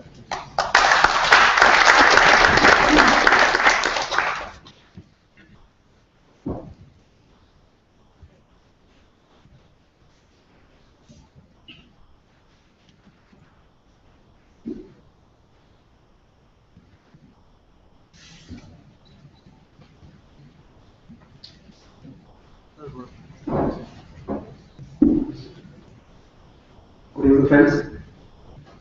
It's actually overwhelming to see a full house. It actually encourages people like us to speak a little longer. I think despite that, I think the other factor is that this budget has also given us some talking points. So the objective for me is to kind of push it back into what that previous and Chirag have left to take you through on critical aspects. I mean, there are definitely more points from the text, but I will actually, given the time constraint and given the objective, I will restrict my discussion on critical aspects which I believe will be of relevance to you.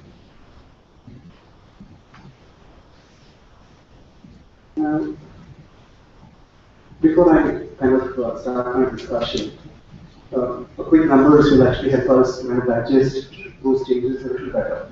You see the total collections, which was estimated for financial year 2013-14, we had a total number of 5,65,000 crores, of which the revised estimate says it's around 5,20,000 crores which the government has actually earned. That itself says that there was an overestimate of 45,000 crores. Right? In this year, we have seen two budgets. We have seen a voter account, and we have seen this first budget. Now, when we start, I mean, as everyone said, achieving India, I think Arun set the tone in his first line of his budget speech, which he said that there's a lot of damage has already happened, and he would need a reasonable period of time to ensure that certain kind of reformative changes which you would want to kind of do is kind of, I would say, it cannot be expected in year one, and you have to be patient enough to give us time to kind of see that. So, but nevertheless, I think he was enough to actually accept that I will still go ahead with accepting the target which was being fixed to the voter account by the previous finance minister, and I say that he will actually achieve it. For the fiscal year 2014-15, the estimated revenue collections from customs, excise and service tax total up to 6,24,000 crores, quite a number. And we always wonder where all this money goes, but that's the.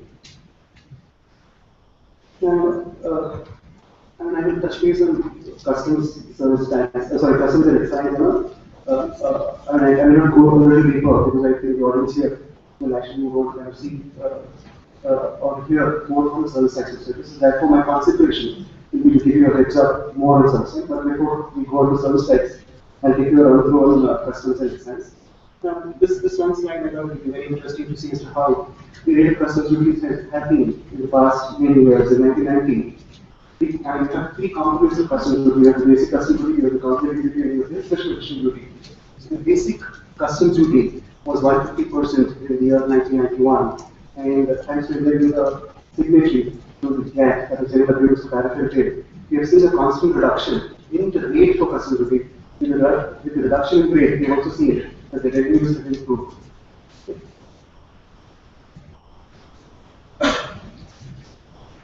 Lastly, for customs, I would say the focus of the finance minister was to kind of ensure that he promotes domestic manufacturing, and therefore wherever there were inverted duty structure, which basically means that the raw material was suffering more customs duty and the finished goods were suffering higher customs duty. He tried encouraging them or he tried correcting them by ensuring that the raw materials are brought down to lower variable further manufacture. So, not significant changes otherwise in terms of the rates, but I think is trying to kind of see sectors which need protection and or need focus, and therefore is concentrated on them, especially the steel, the textile, the renewable energy, the food processing, IT and electronics, and so on and so forth.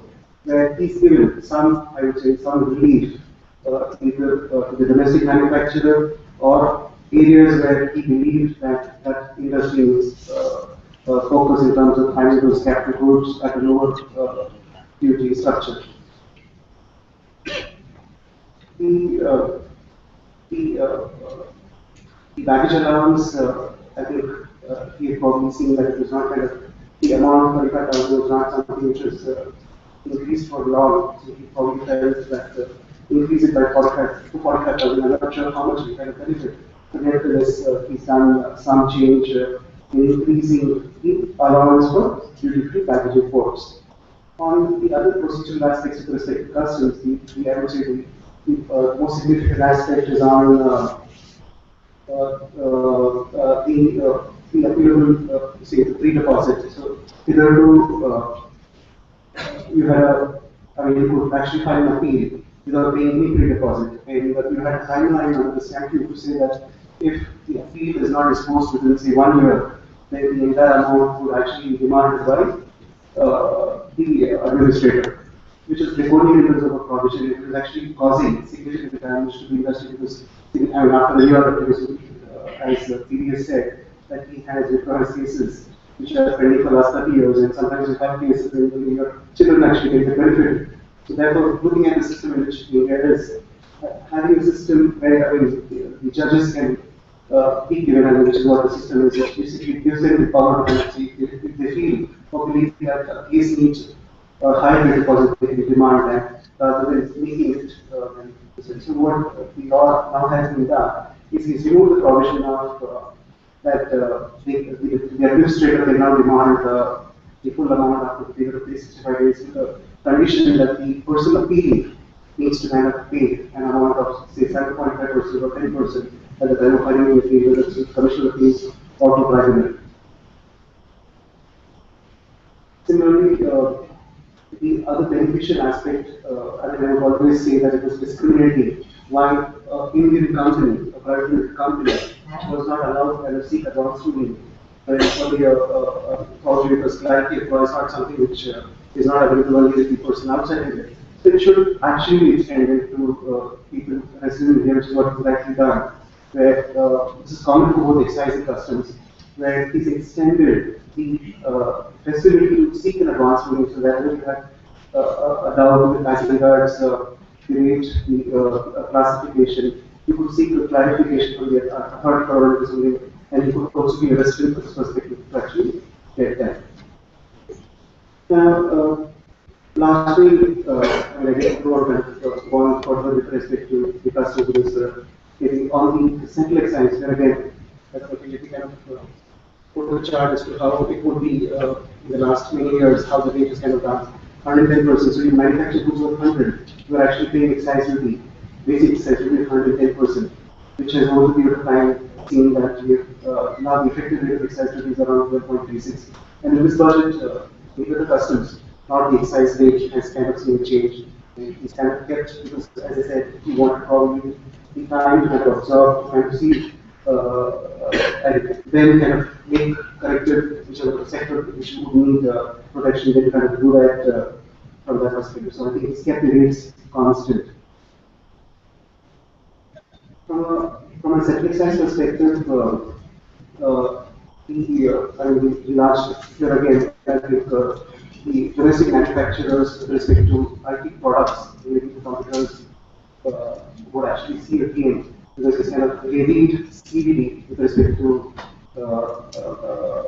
from a central excise perspective, so that we are given it part. So if you are a domestic manufacturer or you are a person who is importing goods as a manufacturer of IT products, you I mean, you are at the same kind of the other, I think, focus where this kind of done is largely reduce the excise duty rates with respect to the solar energy, the wind energy in the sectors of those.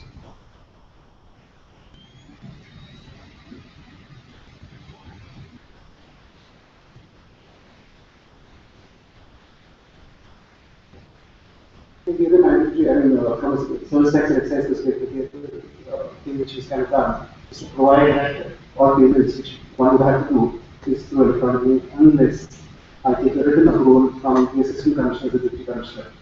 And a very important thing in central excise, what is done is on the valuation. We have a clear decision, which was a Supreme Court decision, which basically said that if you have purchased goods at a price which is, say, higher, and then subsequently sold at a price which is lower, then the price is not the sole consideration for sale. And by virtue of which, from an industry perspective, it affected the automobile sector largely. Because in the automobile sector, with the recession kind of kicking in, and demand not being as robust, it was, I would say, a reality that goods were purchased at a price which is high because we had committed kind of contracts with the supplier, but then subsequently sold at a price which is lower. So the department authorities are actually demanding that the differentiate, saying that the price was not the sole consideration for sale, and imputed a notional value for calculating of demand and the excise duty. And this is, I would say, a point of representation with the administrators, the DEC. And he's kind of heard them, I would say, reasonably passed a very corrective change, where he said that if the other circumstances with respect to pricing is sole consideration for sale are established, merely because the selling price is lower than the price at which you purchased, then you should not be allowed to manage. And that value which you said shall be accepted for paying excise duty. So the transaction value in those cases. Yeah, absolutely.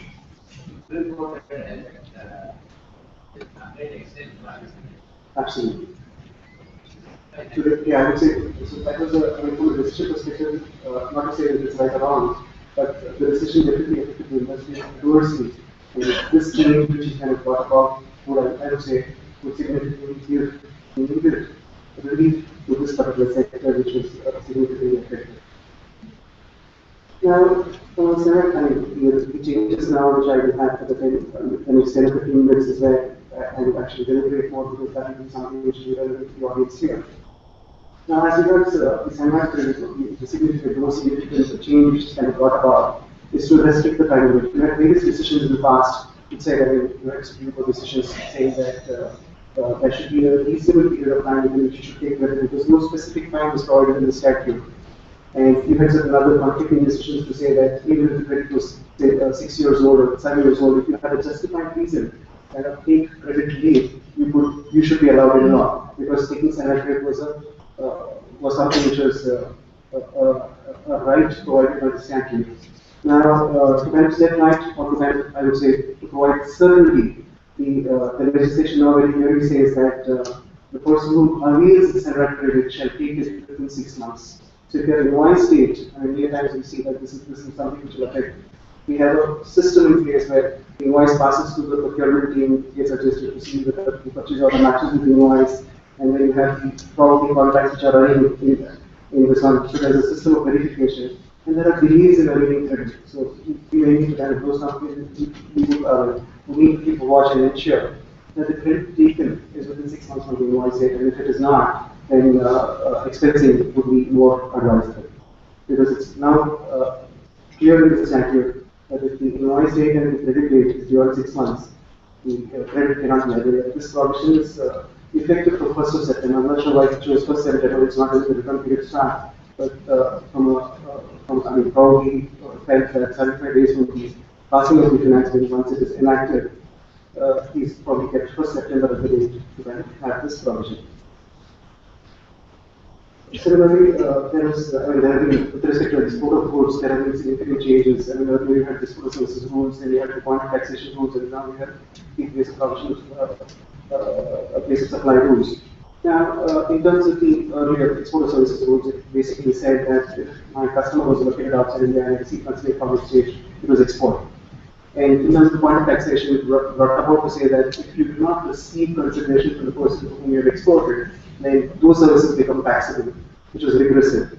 To rectify that, there was an amendment that was thanks to the representation that the exporters made, that exports should not be taxed just because they did not receive consideration. But to kind of have a corollary, because you can't get a benefit of SENVAT if you have not received the consideration, it should not be a case where people only kind of remove cartons and not receive considerations. So the export should actually be fulfilled with money coming in, and therefore all benefits of Senate should also be linked to money coming in. So therefore, there was a condition in the Senate rules, Rule 68, which said that if you do not receive consideration, then you shall, within the RBI stipulated period of time, you shall reverse the Senate credit. Now, what this budget has done is it has given a cushion, saying that assuming you have reversed the credit because you have not received within the RBI permitted time or within the permitted time, which is say 1 year from the date of the export invoice, you can take back the credit provided you receive within 1 year of such extended period. So basically, if you receive money, you can say the ordinary period of 2 years, or within 1 year from the period which RBI has kind of given you to kind of realize money, then you can take back the credit at that point of time. So this amendment is facilitating the industry, and it's a very welcome amendment.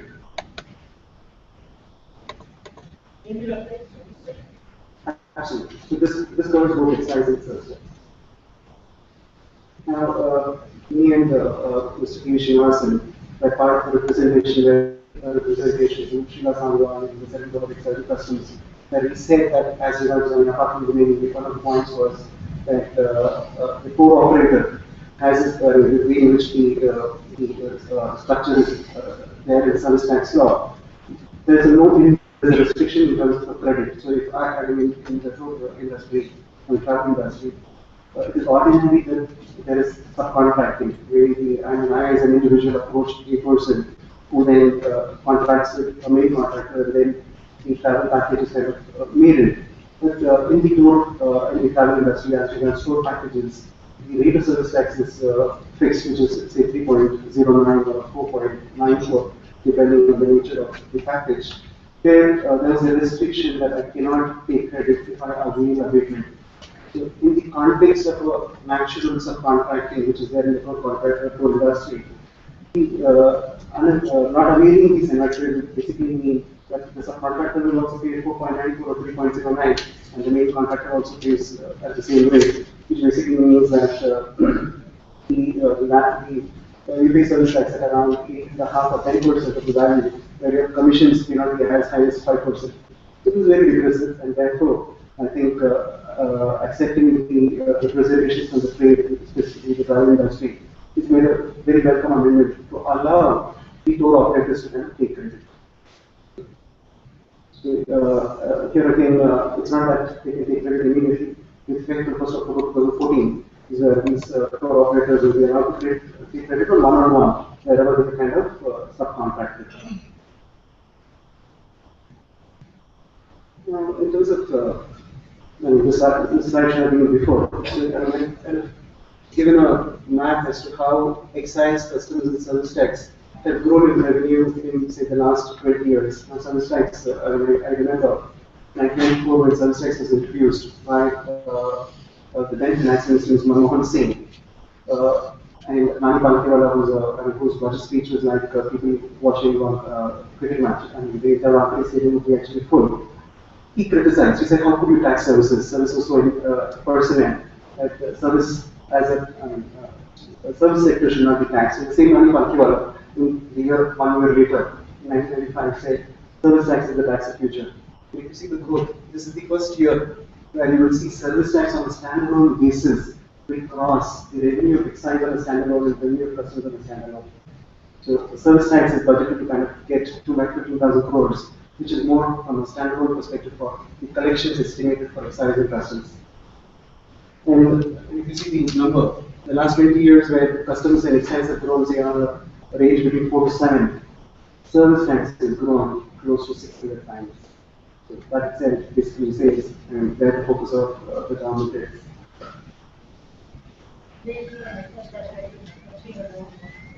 Sorry. Yeah, I mean, if you see the way in which the GDP is structured, close to 60% of the GDP, GDP is basically India sales. 60% is services, like 10 to 20% is manufacturing, the balance is agriculture. So to that extent, it was natural that the service sector market, I would say, it was natural that the GST comes into all services are tax based. So therefore, it doesn't work. With the introduction of negative risk or negative risk taxation, we had all services with money taxing. Now, from a service tax perspective, there, I mean, largely, I mean, all these slides are available in the CV, which we kind of giving you. As I said, banking is constrained, I'm not able to kind of take through the all elements, but we will actually ensure that, I mean, I at least will ensure that I have most relevant or most important changes which I believe. And all those changes have kind of grouped them into three baskets. One is what which widen the base, second is where you strengthen the compliance, and third is one that you facilitate. So there's something missing with the legislature that's intended to kind of facilitate or bring about convenience to the existing. Now, sale of space was something which was not taxed with the negative taxation coming in. Prior to 2012, sale of space was something which was taxable, and with negative list, all services were to be taxable. This one service was kind of brought into the negative list and made it not taxable. So I would say this is more of a corrective measure that the exchequer rightly understood that wherever it is a coding, some advertisements which get on the coding, will be coding. The state government under the state law, I mean under the constitution, under the state list, has the power to tax.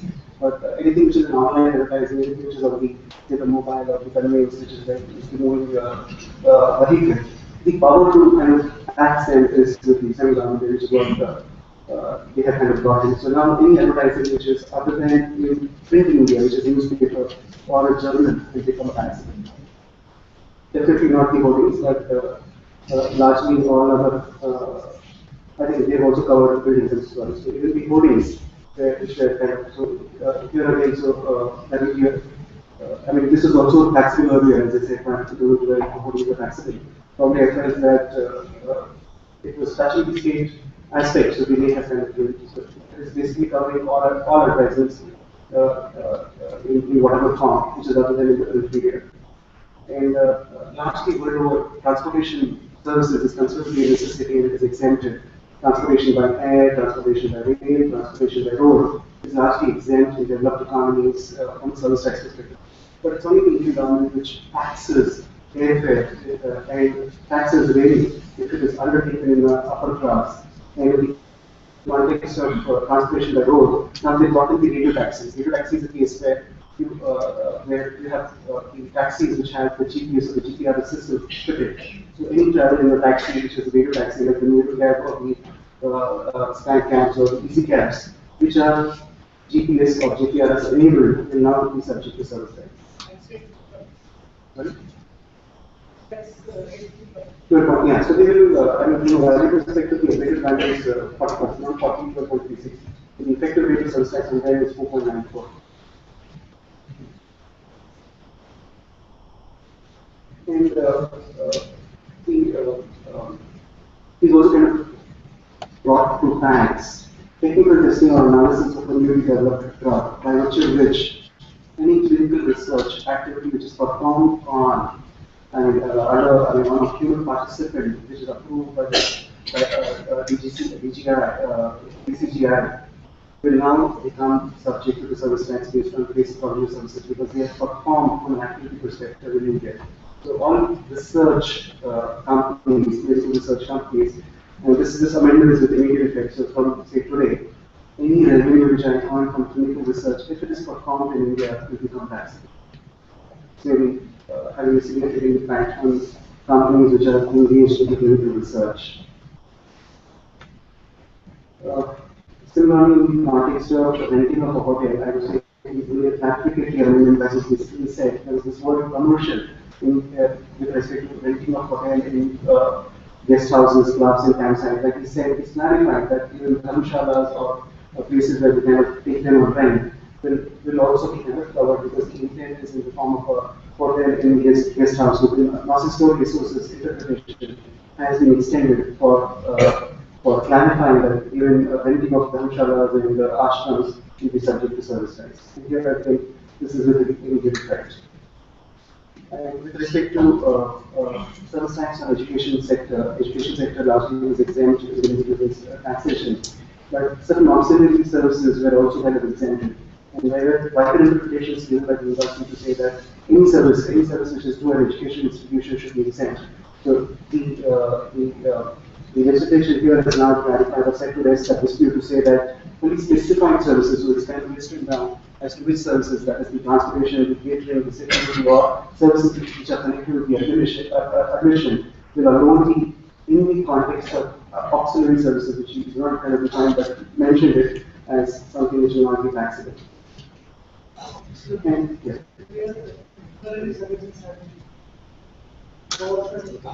Auxiliary services have been done away with, it is replaced with this kind of. So if you are entering into these specified services to an education institution, the earlier auxiliary services will now be in these. Only these will kind of be exempt.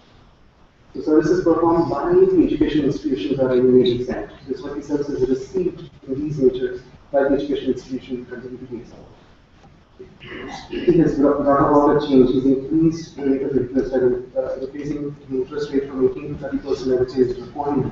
So far as the agreements have been something which are facilitated, but as regards the payment provisions, so it's basically saying that if you pay tax on time, then I'm okay. If you don't pay tax on time, then I'm available. So which is what basically is meaning. And there are other payment provisions which we have not kind of put in this slide, but yeah. The focus of this, I would say, the government here is to kind of see that you pay taxes on time. So if you don't, then it will take a higher cost to kind of meet your obligations. Possibility a reason for it, 13 in advance. So how many forces is 13 in advance? It will be better than that. Absolutely.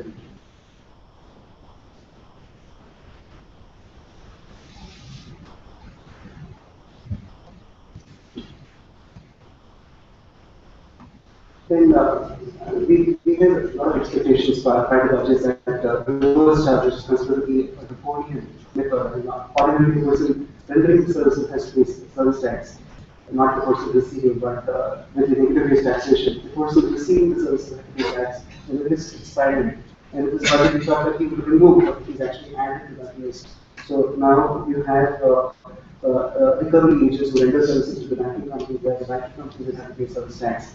And in the context of services rendered by a director, if it is to a company whose anyways under the reverse charge, to a body corporate that is rather than a company that is, say, statutory corporations and so forth, those statutory corporations are also now included in the reverse charge that they can pay service tax on their behalf.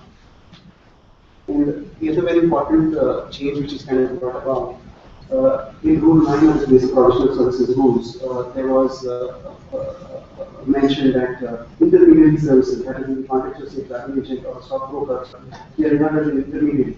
Between the end customer and the service provider, they are only individual facilitators. They are taxable based on the base value they render. But as regards commission agents in the context of goods, where the person selling the goods is say the manufacturer or trader, the person buying is the end customer. The intermediary commission agent is taxed based on where the customer is located, that is customer was located.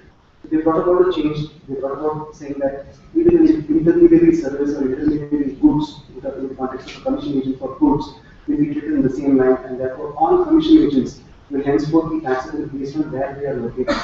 So all commission agents for customers located outside India will become taxable even if they receive consideration in foreign exchange. This is a significant change. So any commission agent who is earning commission for a customer located outside India will become taxable. And vice versa, you are paying commission for an agent outside India to facilitate sales. Either to you are paying service tax as a reverse charge, but with this amendment you don't need to pay or consider that as liable to service tax.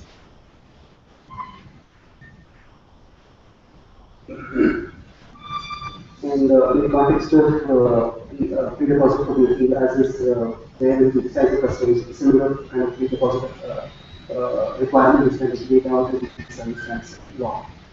And with respect to the SEZ units, I would say the SEZ units from a service tax exemption perspective, the SEZ law provided that I need to have an administrative exemption, basically to say if you render services to a unit in SEZ, the intent or the objective of the SEZ law is to kind of have taxes which the SEZ units procure to be free from taxes so that they could, because they are export focused, they could export those services without any taxes. But from a service tax law perspective, we had various, in the last 4 or 5 years, there are various changes, and the notifications change every financial year, a new notification coming in. And so is in this budget also, where the requirement to gain exemption for a unit basis that has been very stringent, and it's now very procedural and very, if you don't kind of meet them, you become liable to kind of pay service tax as a limited SEZ. So earlier, there was no timeline provided, so there was a concept that if I receive services, I have to kind of ensure that I give Form A1 to the vendor. And the vendor basically approaches the jurisdictions and the excise and service tax office and gets Form A2 to say that the applicants are used for entering services for the unit agency. And based on Form A2, I was being exempted. But because there's no strict time limit, even if the process took 3 months or 6 months, I would get prospective exemption. But now he's going to put a definitive time. He says, I mean, the law now says that if you're able to say if you don't get the Form E1, or you will submit it to the officer within 15 days for as regards Form E2 is concerned, then the date of submission is what will be regarded. And all services that you receive prior to the date which you submit to the same excise officer, if it is beyond 15 days or whatever, will not be considered, and exemption will then be prospective.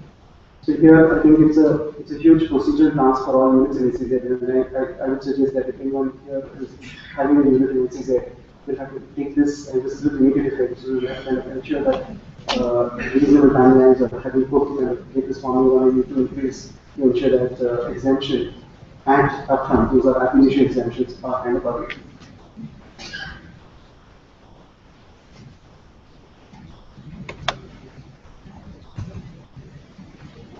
And from an exemptions perspective, I think, as I said, I think it kind of intentionally put it last. And if you see the changes which kind of done with science customs and service tax, largely, I would say, are reformative.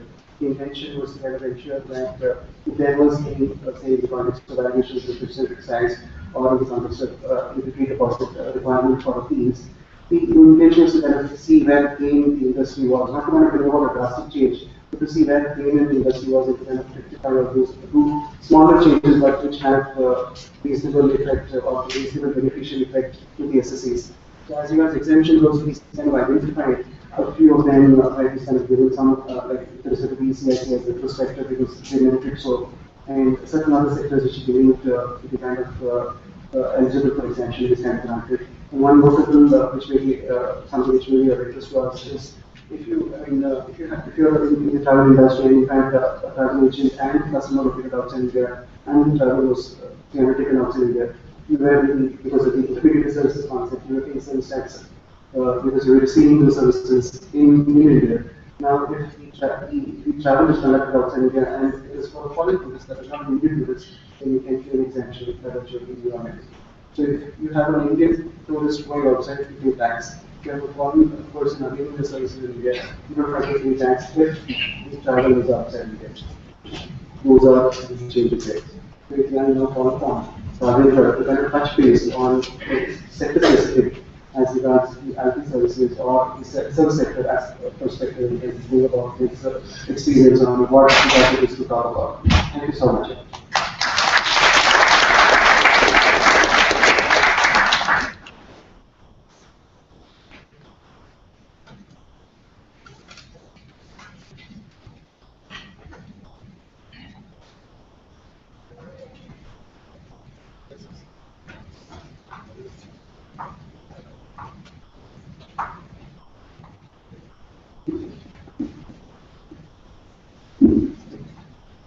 Good afternoon. Basically, first of all, it's my privilege to talk to this group of people. And, just wanted to know how many of us are from industry and versus professional.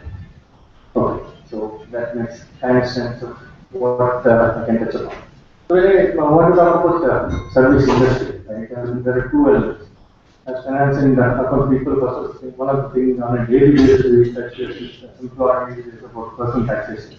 I just want to touch on two of the points that are relevant to even professional group here. Is PPF has been increased from 1 lakh to 1,50,000 rupees, which is again exactly relevant to the point of ATC limit, which is selection of 1.5 lakhs.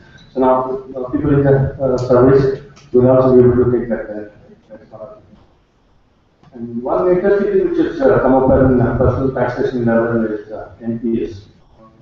In fact, an NPS has been limited to 1 lakh rupees, which was unlimited in the past. That's one critical change which will impact immediately when we start reading the fine print. these are the things which will start coming over, and then, but then interestingly, when we hear about the uniformity of taxation, NPS, if it is taxed, superannuation, for example, that's a very welcome rule. Okay. So that's what I thought I would just touch upon before getting into corporate points. Gopalakrishna and Subramania and PBS and everybody has spoke about various amendments. One of the key things I wanted to really touch upon, one of the things I wanted to talk in services industry perspective is what has happened in this union budget. Okay, so there is a stable government. It is a political economic budget, as Mr. Subramanian was mentioning. So I think something like a game has started, a game of development, a game of growth. So in the game, first of all, when you start the game, you need to have rules in place and you play those games after those rules started. So the first budget which is coming with this government, I'm seeing this as more of rules of the game being put in place. Okay, from the industry, what we actually have been observing. Key thing which is impacting us from the industry perspective is rules of the game, taxation, litigation, and what happens if you do business in India. If that is clarified, actually yesterday we sent out a note immediately after the budget to the corporate headquarters. Yeah. EP is being addressed, advanced works are being addressed, and the stands certainty in future. So that gives a really powerful connect to the country here. People are whoever have doubt about coming to India, will have clarity about coming to India, and yeah, okay, I'm here, and then I can do business for future. I start the game, suddenly there's a new rule saying, okay, you have to pay tax on your retrospective effect, and this is a new tax which is coming in. So now, if those rules are very clear in the first year of the game, and then big bang what was not presented in the budget, I started seeing next 4 years this government has to really bring forth. And that's my view, and that's how I see this budget. So, from the industry perspective, certainly it is IT friendly and growth oriented. But showcasing actually stability is what I mentioned. Now, EP regulations have been clarified, electoral tax have been clarified, and settlement commissions have been talked about. On top of it, what are really missing right now? How much of local employment generation can happen with IT sector and services. I mean, today, most of our business in IT is dependent on the exports what we do. So now, with e-visa processing coming in, e-governance being increased in the government sector, there is an opportunity for all the service industry to really increase those kind of employment opportunities within the country, and then all the engineers who are out there to perform, and it's a very productive crowd, will have a lot of opportunities to that comes up in the economy. So all these kind of activities, including the smart city being talked about and what other infrastructure growth can happen, that will certainly directly impact the service industry. So these are the positive sides which we see from corporate perspective, and then there's peace of mind, right? And we have no litigation. So there is a roadmap to litigation settlement. It's not that on the day one and the budget is presented and it's all gone. It's not gone. There are a lot of unsettled issues which are pending. Now, if the APA is such a move where I can go back in 4 years and then really use that. And the whole international community will be happy to really, okay, one time we make a settlement, then let's move forward and do business. There's a certainty of tax and then we move forward. So that's how we do. But then the flip side, the same thing has not happened actually in service tax. In case of service tax, key element which is being factored is service tax refunds and things like that which is never addressed. So it's more of the taxation of direct taxes which has been addressed in terms of reforms, but maybe we hope that will come in the next year. One of the really very positive thing also which is on in presentations yesterday in the NASCOM, for example, In the ICA Institute, for example, they said most of the proposals which were given have been heard and implemented. Most of them. So NASCAR has listed out about 6-7 points which it said specifically saying that these are what we propose to the ministry and they have been accepted. So that actually gives so much confidence that yes, there is a government which listens to us and then implements it. Okay? So that gives us the really concept and other things which, okay, I have this requirement in the industry, I can really put it forward. And so that's the kind of confidence which is coming in the industry. BTC we talked about, and we also talked about it and make sure that it might come in. And GST is also being talked about. IFRS, again, IFRS and the implementation of all these standards in line with the international community. We actually take this again forward in terms of being with global players. IFRS, yeah, he's talked about, 17 mandatory. So 1 year optional, but then subsequently it's mandatory. So it is going in the right direction.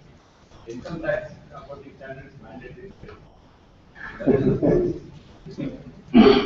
So now this is about the IT and the service sector, and quickly in terms of other services which are maybe there are no direct notifications and things like that, but one of the key thing I observe is about FDI being increased in insurance and banking.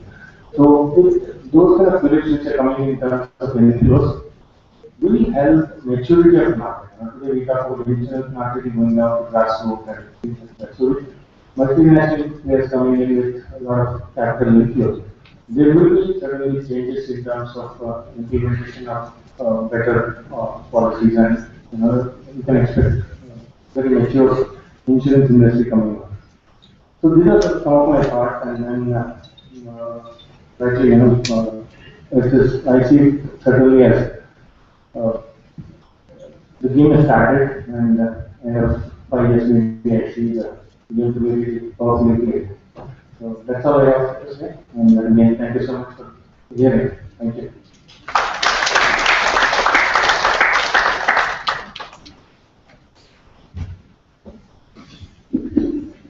Thank you, Mr. Raghvendra. I think as the industry, the service industry has communicated, it's a good budget, that's the rating you give, and you are welcome for all the right moves in the government. Now just let's listen to Mr. Swapnesh now from the perspective of the manufacturing sector. Thank you very much. Regarding the manufacturing sector, Mr. Swaminathan Ankleshwar described this budget as a Chidambaram budget with a saffron lipstick.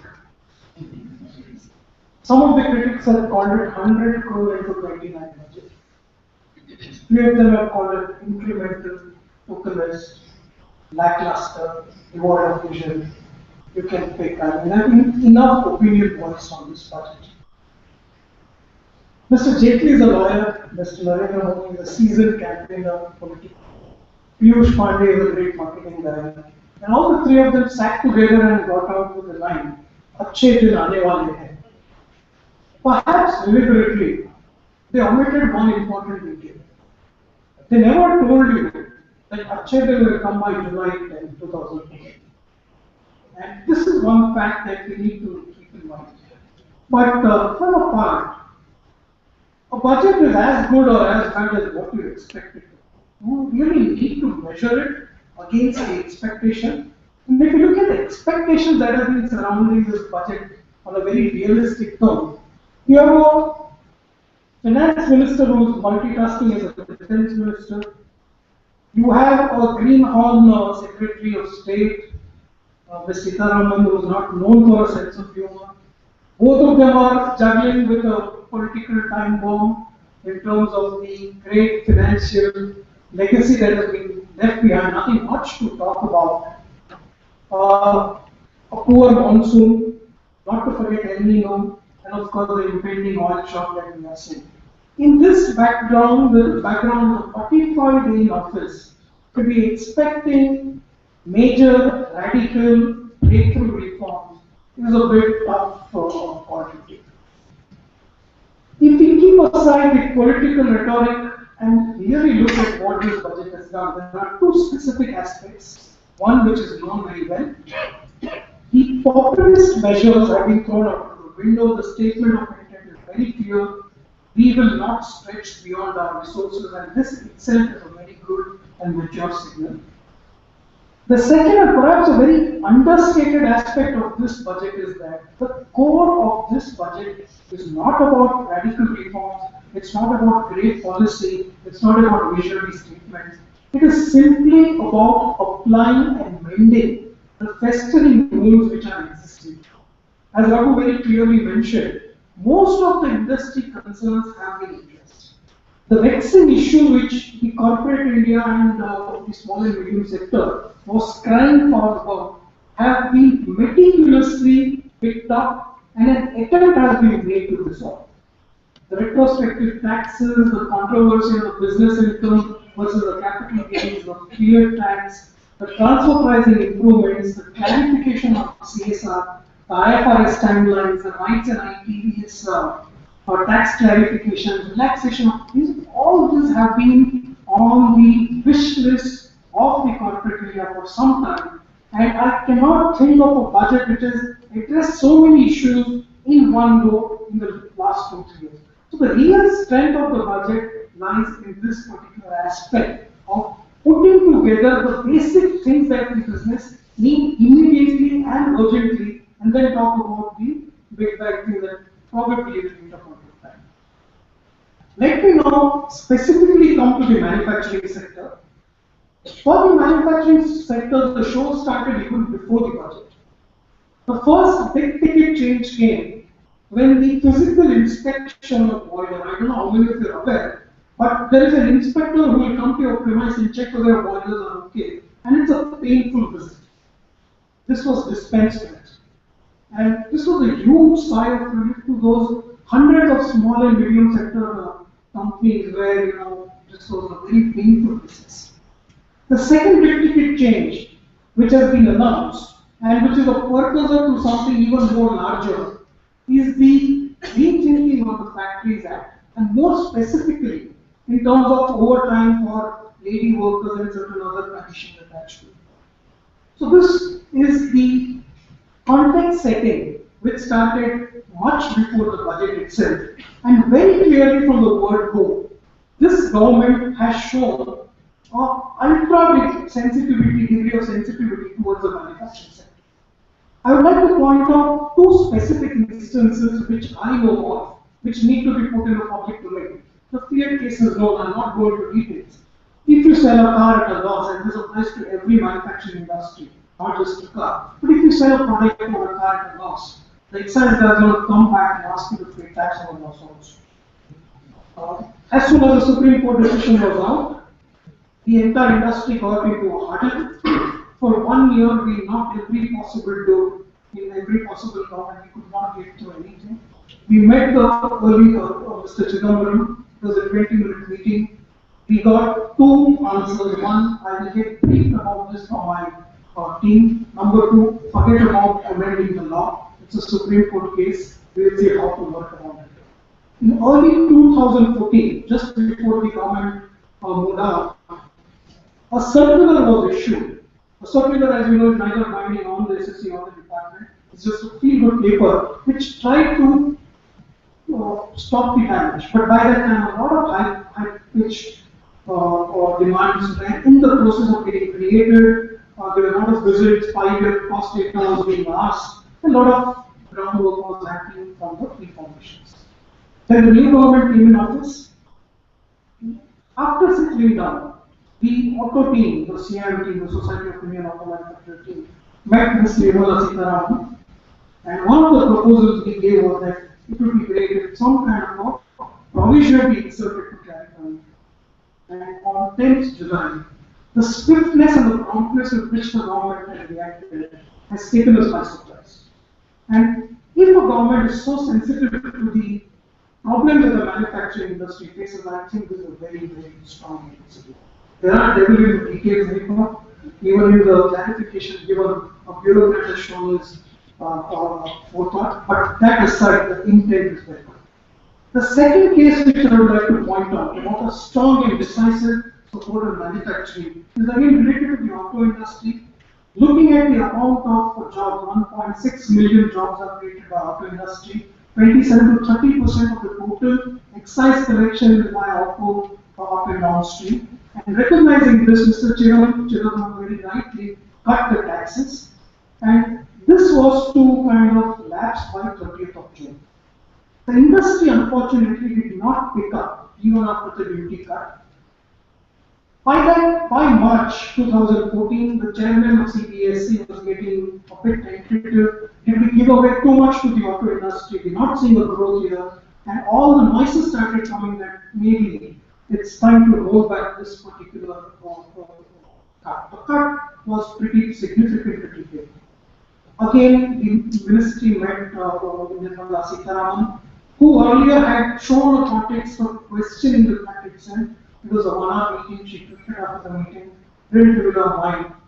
But even before the budget was announced, the duty was to lapse on 30th of June. 1 week in advance, the finance minister came out on the open, very clearly said the duty will continue up to 30%. He could have waited, he could have made it a political activity, he could have put it in the budget. They chose none of it, they gave the clarity well before the expiry. This gives a great sign of confidence to the industry. So this were two very big instances which shows that the government is very, very sensitive to the manufacturing industry. Let's look at some of the key takeaways which are there for the manufacturing sector in this budget. I will not touch on the tax proposals because those are very eloquently been covered by the earlier speakers. Let's look at some of the specifics. Today, manufacturing industry has an overcapacity anywhere between 40 to 60%. The number is 60% for auto. Toyota, which has a plant here, we have a capability to produce 3 lakh cars annually. Today we are producing only 1,50,000 cars. We employ 9,000 people and we don't know what to do with them. And this is by and large the state in almost all manufacturing sectors. This is the extent of the problem. If somebody is telling you that let's create new capital, the urgent need is first to fulfill the existing capacities and then talk about new capital formation. So the urgent need was demand creation. The finance minister had no pocket or room to cut the excise duties to that would have been suicidal. He did the next best thing. 37,000 crore has been earmarked for the National Highway Authority in India. If you look at what the Vajpayee government could succeed in doing and the huge rural stimulus that happened after that activity, this is just the purpose. 11,000 crores separately has been put in ports and 8,000 crores have been separately earmarked for Pradhan Mantri Gram Vikas Yojana. In total, this alone comes to 56,000 crores. If we go by the previous track record of implementation and the swiftness with which they are acting, even if they manage to spend half of this particular amount, I think the achievement is not very far. The revenue targets that we are talking about, which currently are being touted as optimistic, may soon come to be reached. The second important activity that I would like to highlight from a manufacturing perspective is the FDI defense. While it might take some time for this to sink in, if at all we are able to do 49% without seeking control and without absorbing technology, this can actually be implemented on the ground. Indian manufacturing is going to move up the value chain. This is going to be a tremendous booster for a lot of public sector units and a lot of other private sector units which can be there. So we see a great potential and opportunity here. Sectors like steel, cement and labor are going to be the immediate beneficiaries, and these are the areas where we have seen a lot of undercapacity. The third and big ticket reform, which again is not seen or felt too much in the various forums that I have looked at, is on the MSME. This government has earmarked 10,000 crore as seed capital. And if you look at what Mr. Modi has succeeded in doing in Gujarat for MSME, and if you can replicate this kind of a model over a period of time, we are really talking about a huge stimulus coming from the MSME. For record, 53% of the manufacturing GDP comes from MSME. So that's the actual manufacturing potential which stands, and by putting a lot of emphasis on this area, I think we will be seeing some traction there. The second important thing, which again is not known, is there is some clarification which will be offered. It's not there right now, but it's going to be put up. Is how to exit, how can small units exit if they are not viable? And this we understand is going to be clarified. There is also a very important clarification on the Apprentice Act, which we feel is a precursor to labor reforms in the future.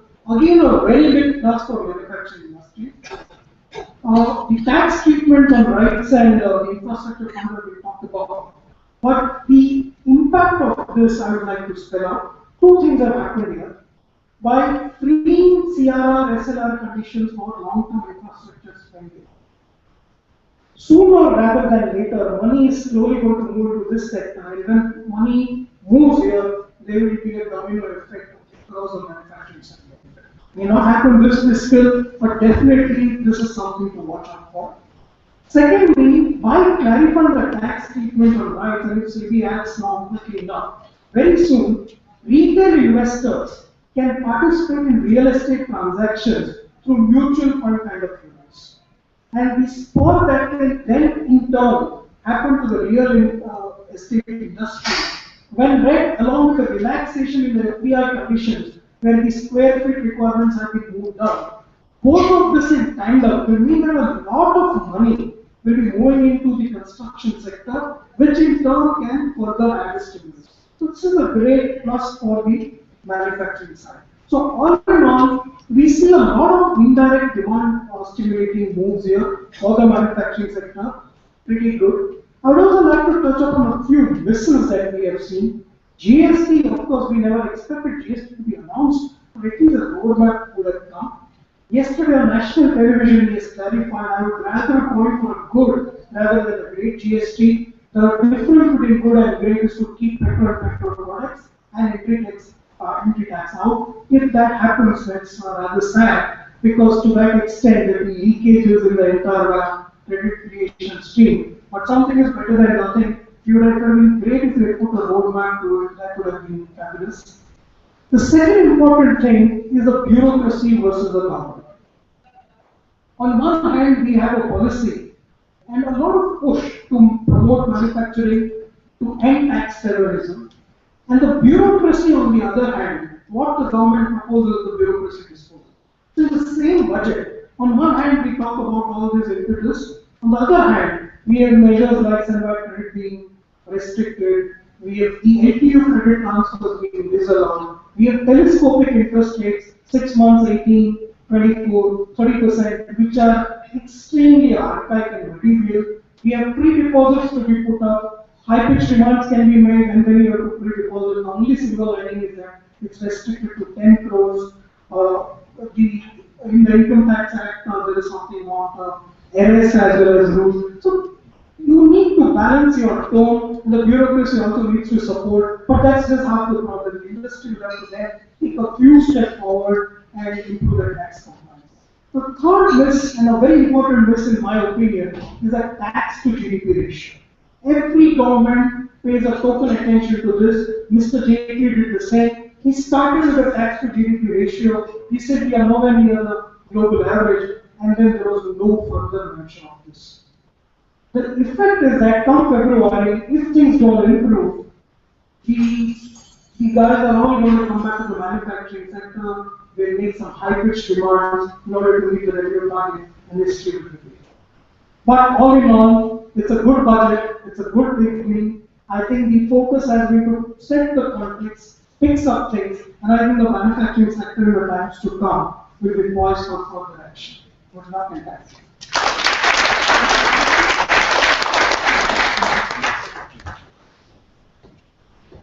Thank you, Mr. Swapnesh Maru. I think again a thumbs up from another representative from the corporate. I think to the positive note that all of you have left us with. Perhaps all the industry representatives will give a high five to the finance minister. Thank you for that. Now the session is open for actual discussion and questions from the audience. We have about 20 to 25 minutes. I would request Mr. P. Srinivasan to lead the discussion. You want me to lead the questions or answers?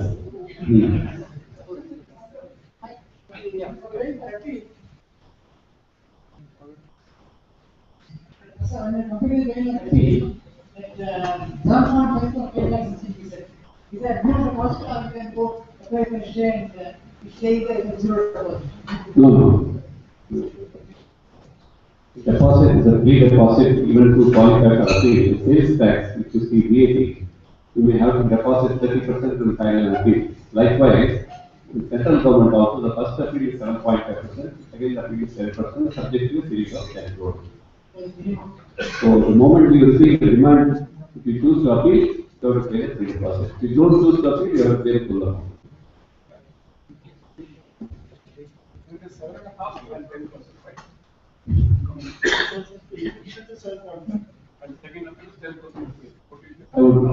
I would more than actually the catch is not in the free deposit. The catch is in the interest. I would request you to look at the interest provision, which is as steep with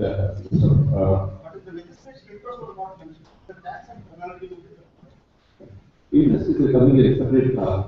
So as far as the free deposit is only tax and penalty, the interest levies would lose the case that is so steep that you may have to choose whether you want to litigate at all. You are become for 5 years, but if you go in 3 years, I know this is a compulsory deposit, right? There is no question of discussion on the amount, right? Or you just There can be a discussion beyond the statutory.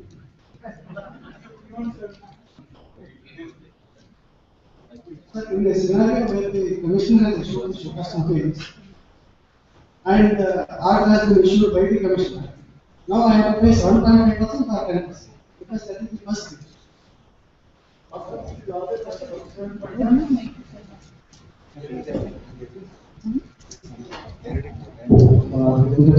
is basically that? If it is the first appeal, if the order is issued to the commissioner, the first appeal lies at tribunal. It is 7.5%. Yeah. If the commissioner appeals has a negative order, then we have an additional 10% at tribunal. Is it 10% and 7.5% or it is 10 plus 7. 10%? So basically it's 7.5. Basically, the order is issued by lawyer and the commissioner. Yeah, if the commissioner appeals has a negative order, basically it signifies that probably you have more chances of getting So by filing the appeal before the I have to pay 7.5% plus 10%. Yes, sir. And I just kind of add to what you were saying. Earlier, I had kind of a game which said that if the money are taking it to be disposed.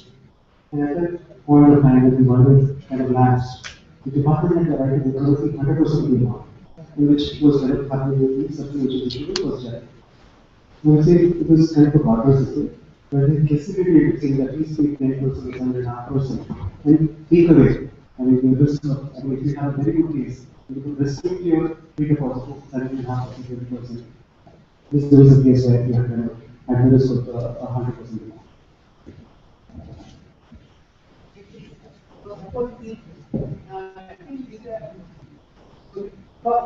Earlier we had the clarification, say was there, we are not paid. It will take 5 years. I am required to pay The way I am seeing it, people can correct me, is that interest is a procedure. So it will even apply to past demand. So if you are lost case pertaining to the prior to the interest being revised, the revised interest rate will apply to the past. Presumably any number of years. I am Shekhar from Bombay Factory. In fact, when I go through all these budgets, one thing which actually strikes me was also pointed out by one of the the fact is that in the regulated framework, like Practice Act was pointed out by labor laws also, there are a lot of things happening already. Even with respect to our own framework, like SEBI regulations, if we see, there is something called crowdfunding. There is a draft regulation in which we are required to respond by 16th of July. This will completely change the way, the way in which the small sector, particularly, the smaller sector which is going to be funded. The other interesting point, if you notice, was that on the closely held companies, the capital gain is going to be 3 years now, for the shareholding period. then only it becomes long term. Earlier it used to be 1 year even for unlisted companies.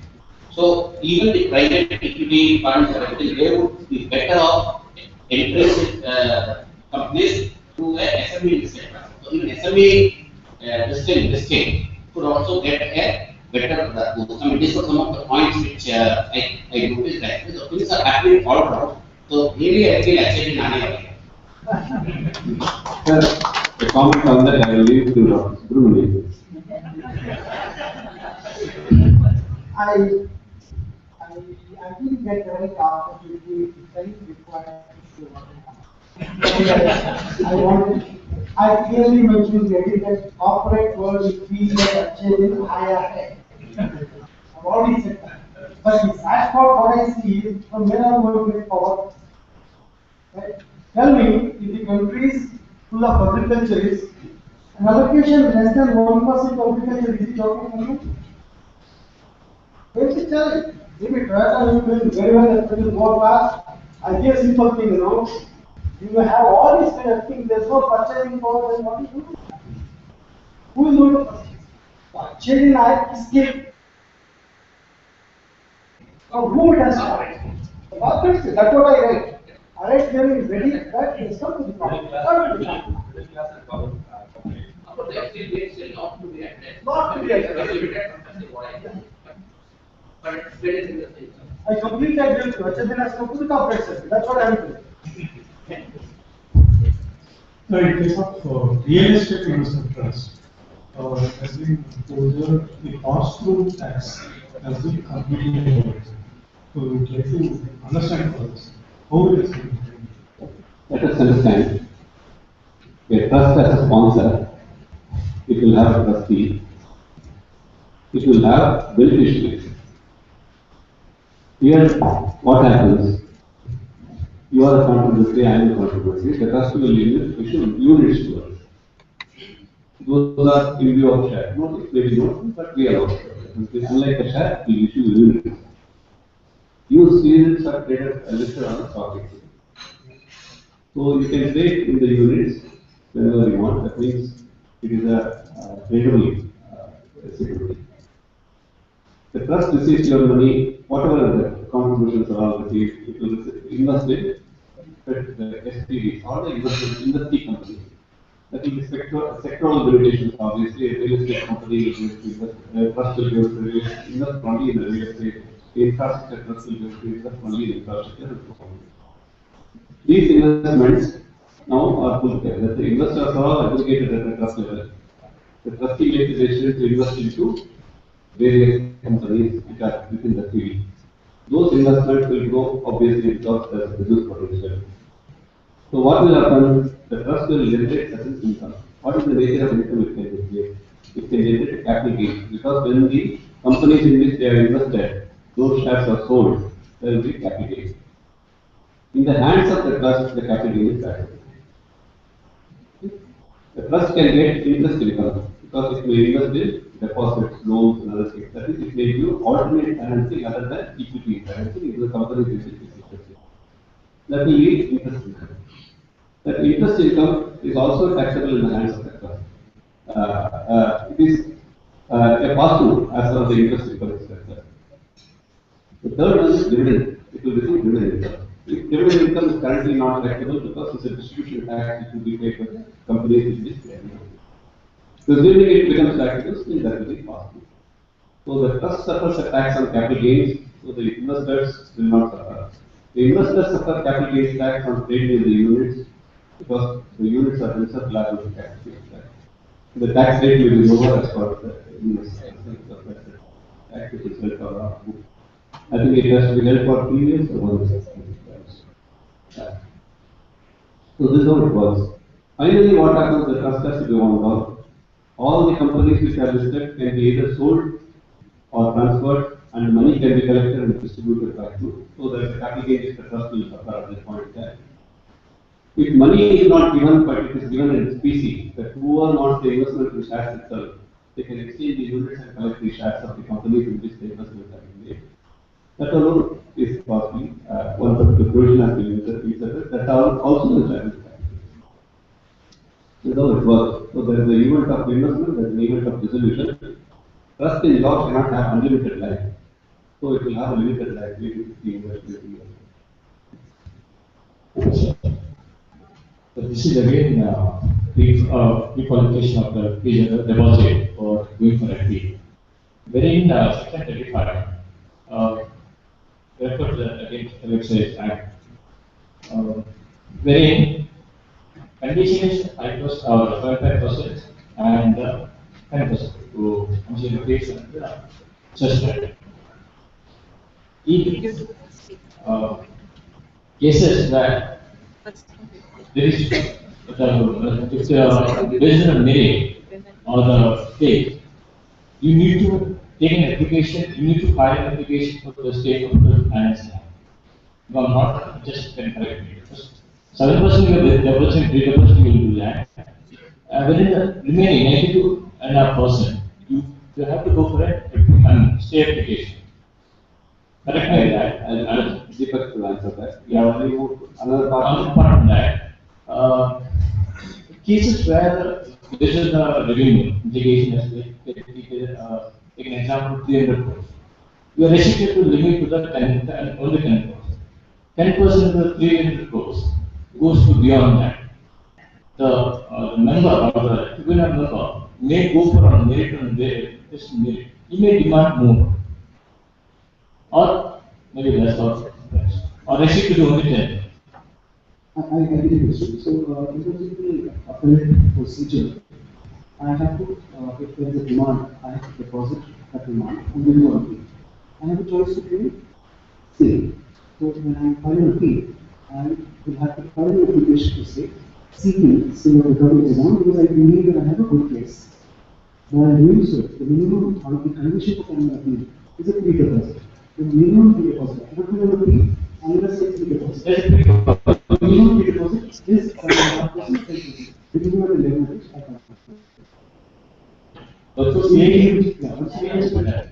Once you find that, even if the member of the commission believes that we have a weak case, he can ask for a higher rate.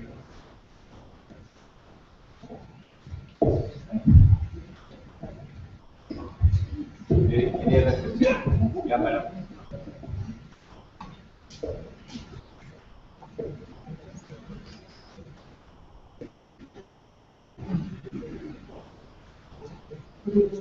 First of all, thank you for a very insightful and valuable discussion.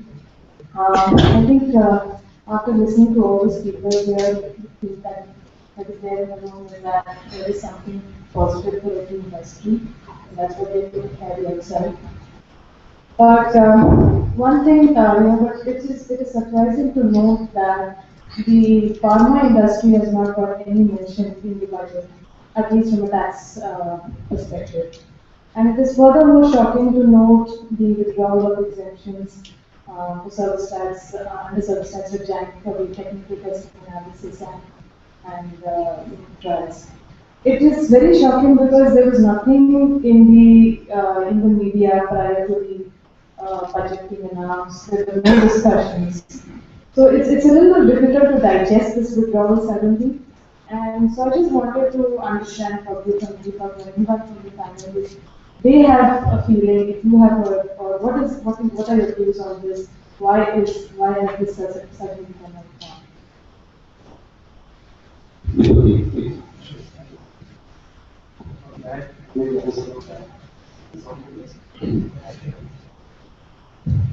So, as Shada said, it was like a prison match. I mean, we all believed probably that we come to find it was a shocking answer. So, it was as unexpected. Now, if I just go back to the history from a clinical testing perspective, now see, it is testing an emergence of tax instead of case of performance. Why? Because if you see the UK PhD law, technical testing is taxed where based on the case performance. And India, when it kind of drafted the case professional services rules, was borrowing those provisions in the UK PhD law. But thanks to the representation which the clinical research company and so, India put this standing tall as well as clinical research that comes up.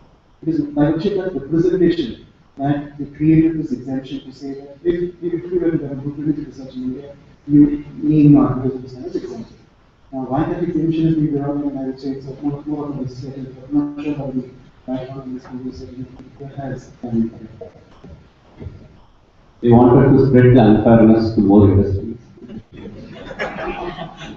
Because even IT industry has been claiming that testing services, even though they are export really because the consideration is realized in foreign exchange, should not be liable to service taxes.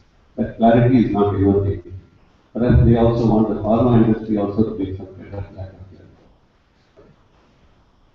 clarity. Well, what I can suggest is to say that there is no notice. I think no industry will be noticed on given notice on budget proposals is only a channel. I think the pharma industry is well powerful and it can represent itself. I would use this occasion of next 1 week or so to carry representation to say that it is reserved and that sometimes we going to restore something like this. So use the opportunity for this assemble yourself, go to the country, mostly. Actually, I think I agree with Mr. PhD, and then as Mr. Maru was mentioning, MSME has been focused so much. I mean, it's basically because of all the impacts which have happened. Pharma industry actually matured. You know, today we are able to fight out and introduce drugs in the overseas. Right? And we have been fighting with USFDA and we are able to have patents there. And all the products of India are being exported. So there is huge amount of maturity which is coming in the pharma industry. And maybe this is not the time when maybe I'm just right or having worked in pharma industry in the past. So that could be the reason for not.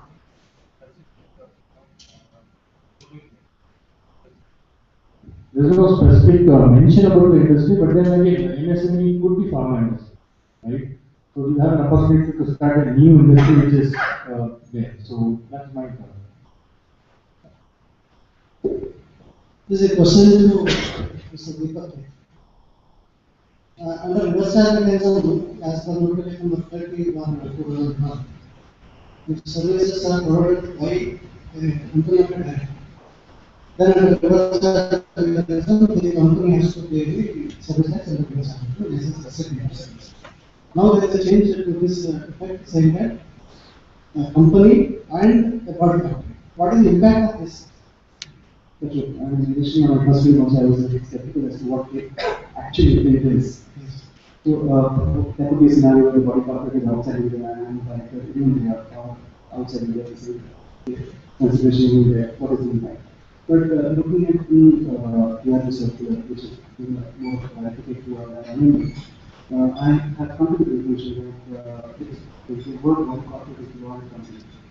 So scientific corporations that reserve are also body corporate under the company act. And there are directors only remuneration from those body corporates. Now, the earlier provision, when we say that if you are drawing remuneration from the company, the company is liable to invest. So if reserve is paying some salary or some civil fees to a director on his individual capacity is liable.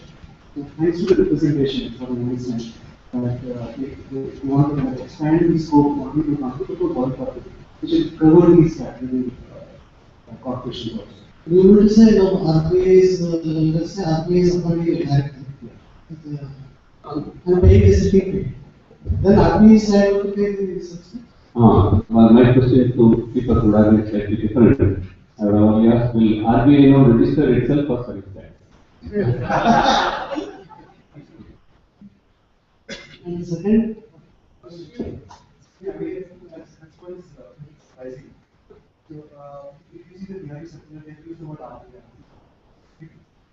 So, I mean, I stayed here shorted words to say, and what is the intent? Because the company was large enough to cover these.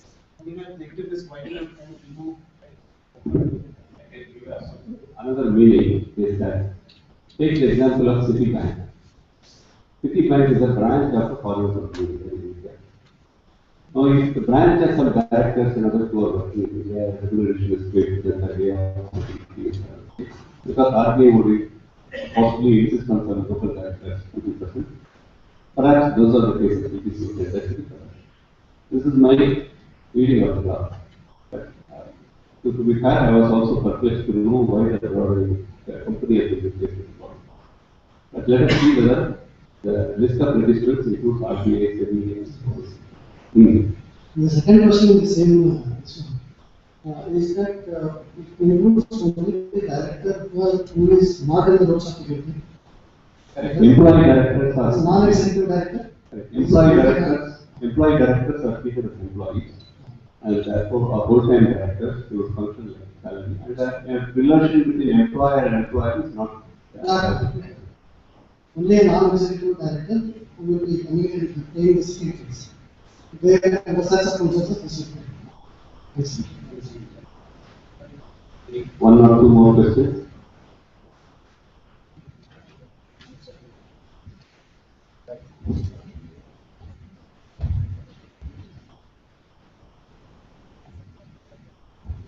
My question is to P.V. Srinivasan. Pre-election, there was a huge rhetoric that food inflation is going to come down. But at least on pre-reading of the budget, I don't feel any concrete roadmap for tackling food inflation, at least to start with. Can we expect more concrete steps for tackling food inflation in the coming years? Food inflation, I think I will not say that the government has not taken any action. We have to see what is the source of food inflation and see whether those sources can be corrected. The monsoon fails and the crops are going to deteriorate, there will be food inflation. We cannot blame the government, but certainly the productivity comes. So that contingency the government is not able to build into the budget. But at least can we control trading in commodities at least on the food front? So what happens is they can introduce certain measures for specific commodities. For example, wrong years, potatoes, they introduce certain anti-hoarding, putting it in essential commodities and so on. So they can use import channels sometimes. They are sitting on a healthy foreign exchange. Suppose there's a hoarding, they can substitute it with imports and reduce the price. So you have to see what is perishable, not perishable, what is food and the FCA go down and the distribution. The main hurdle of food inflation, as identified by the government, as it appears to be, it is not a production issue. Adequate crops are there, the production is the distribution issue. I don't think this government will be able to take the distribution immediately because the vote bank itself arises in trading community. So we have to wait and watch as to what action will be.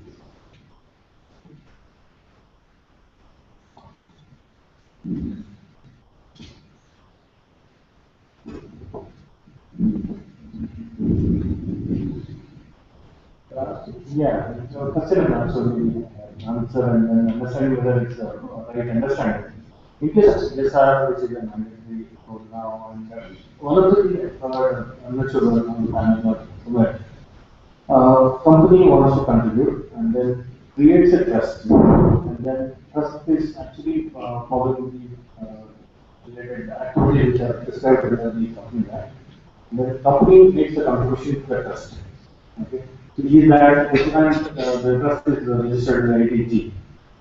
Is that a right way of doing CSR? And save at least 50% of the money in terms of benefit. Yeah, under that limit, but then at least 50% of the amount could be taken as benefit. You can look at it just with a certainly ATG benefit of review.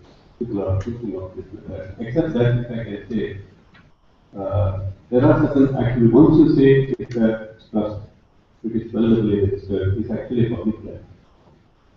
So we cannot possibly say that you will not approve benefits to the public. So that is the limitation of the trust activities. Once it's a well registered public land, because in that extent there can be third party claimants, you cannot say it will not apply to X or Y. So there are the limitations of how we can apply. All trusts are not equal. Otherwise, as a pure economic of business can say 50% out of it. One more is that it also has a limit. 10% of the gross of the income on that amount you can make the fund. So you also have a profit currency with it. Of course, you are contributing 2% of net profits, obviously you have some profits, otherwise you will not take the CSR.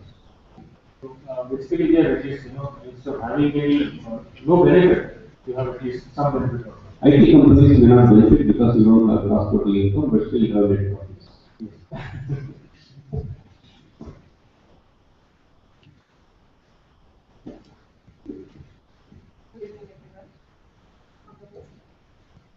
Honorable Speaker, members of ICSI, and ladies and gentlemen. On behalf of the entire group of people present here, I would like to extend a hearty vote of thanks to all the speakers for placing your important work and sharing with us your opinion on the current finance bill within a day of budget. Each and every sessions were wonderful, giving insight on the analysis, presentation, and explanations. We are grateful to Dr. Subramania for his explanation on government performance and proposals. We request Mr. Dattatri, Vice Chairperson, ICSI, to present the memorandum.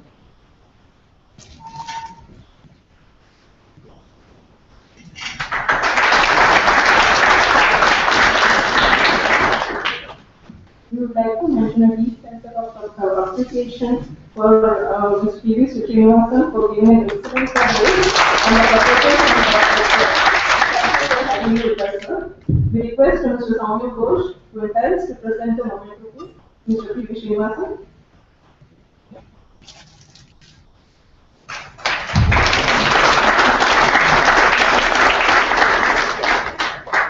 We thank Mr. Chirati Acharya for his informative presentation on the tax proposals. We request Mr. Milind from Cognizant to present the memorandum to Mr. Chirati Acharya.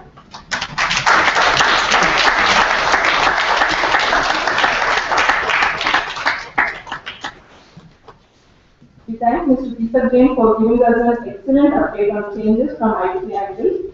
We request Prakash, Mr. Prakash from Toyota Kirloskar to do the honors, please. We request you to do the honors.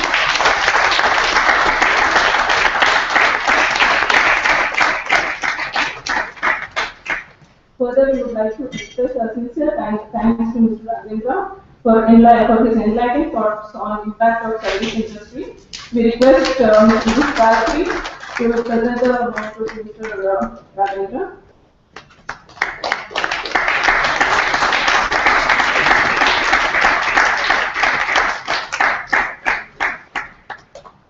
We extend our gratitude for Mr. Sapnesh Madhu for sharing his views on impact of changes brought by the current budget on manufacturing industry. We request you to accept the memento from Nagendra from AMD, Mr. Nagendra.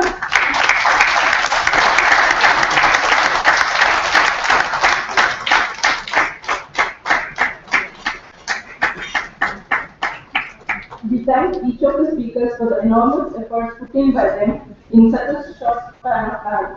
We would like to take this opportunity to place on record our hearty thanks to ICSI for the support extended to all of us on this debate.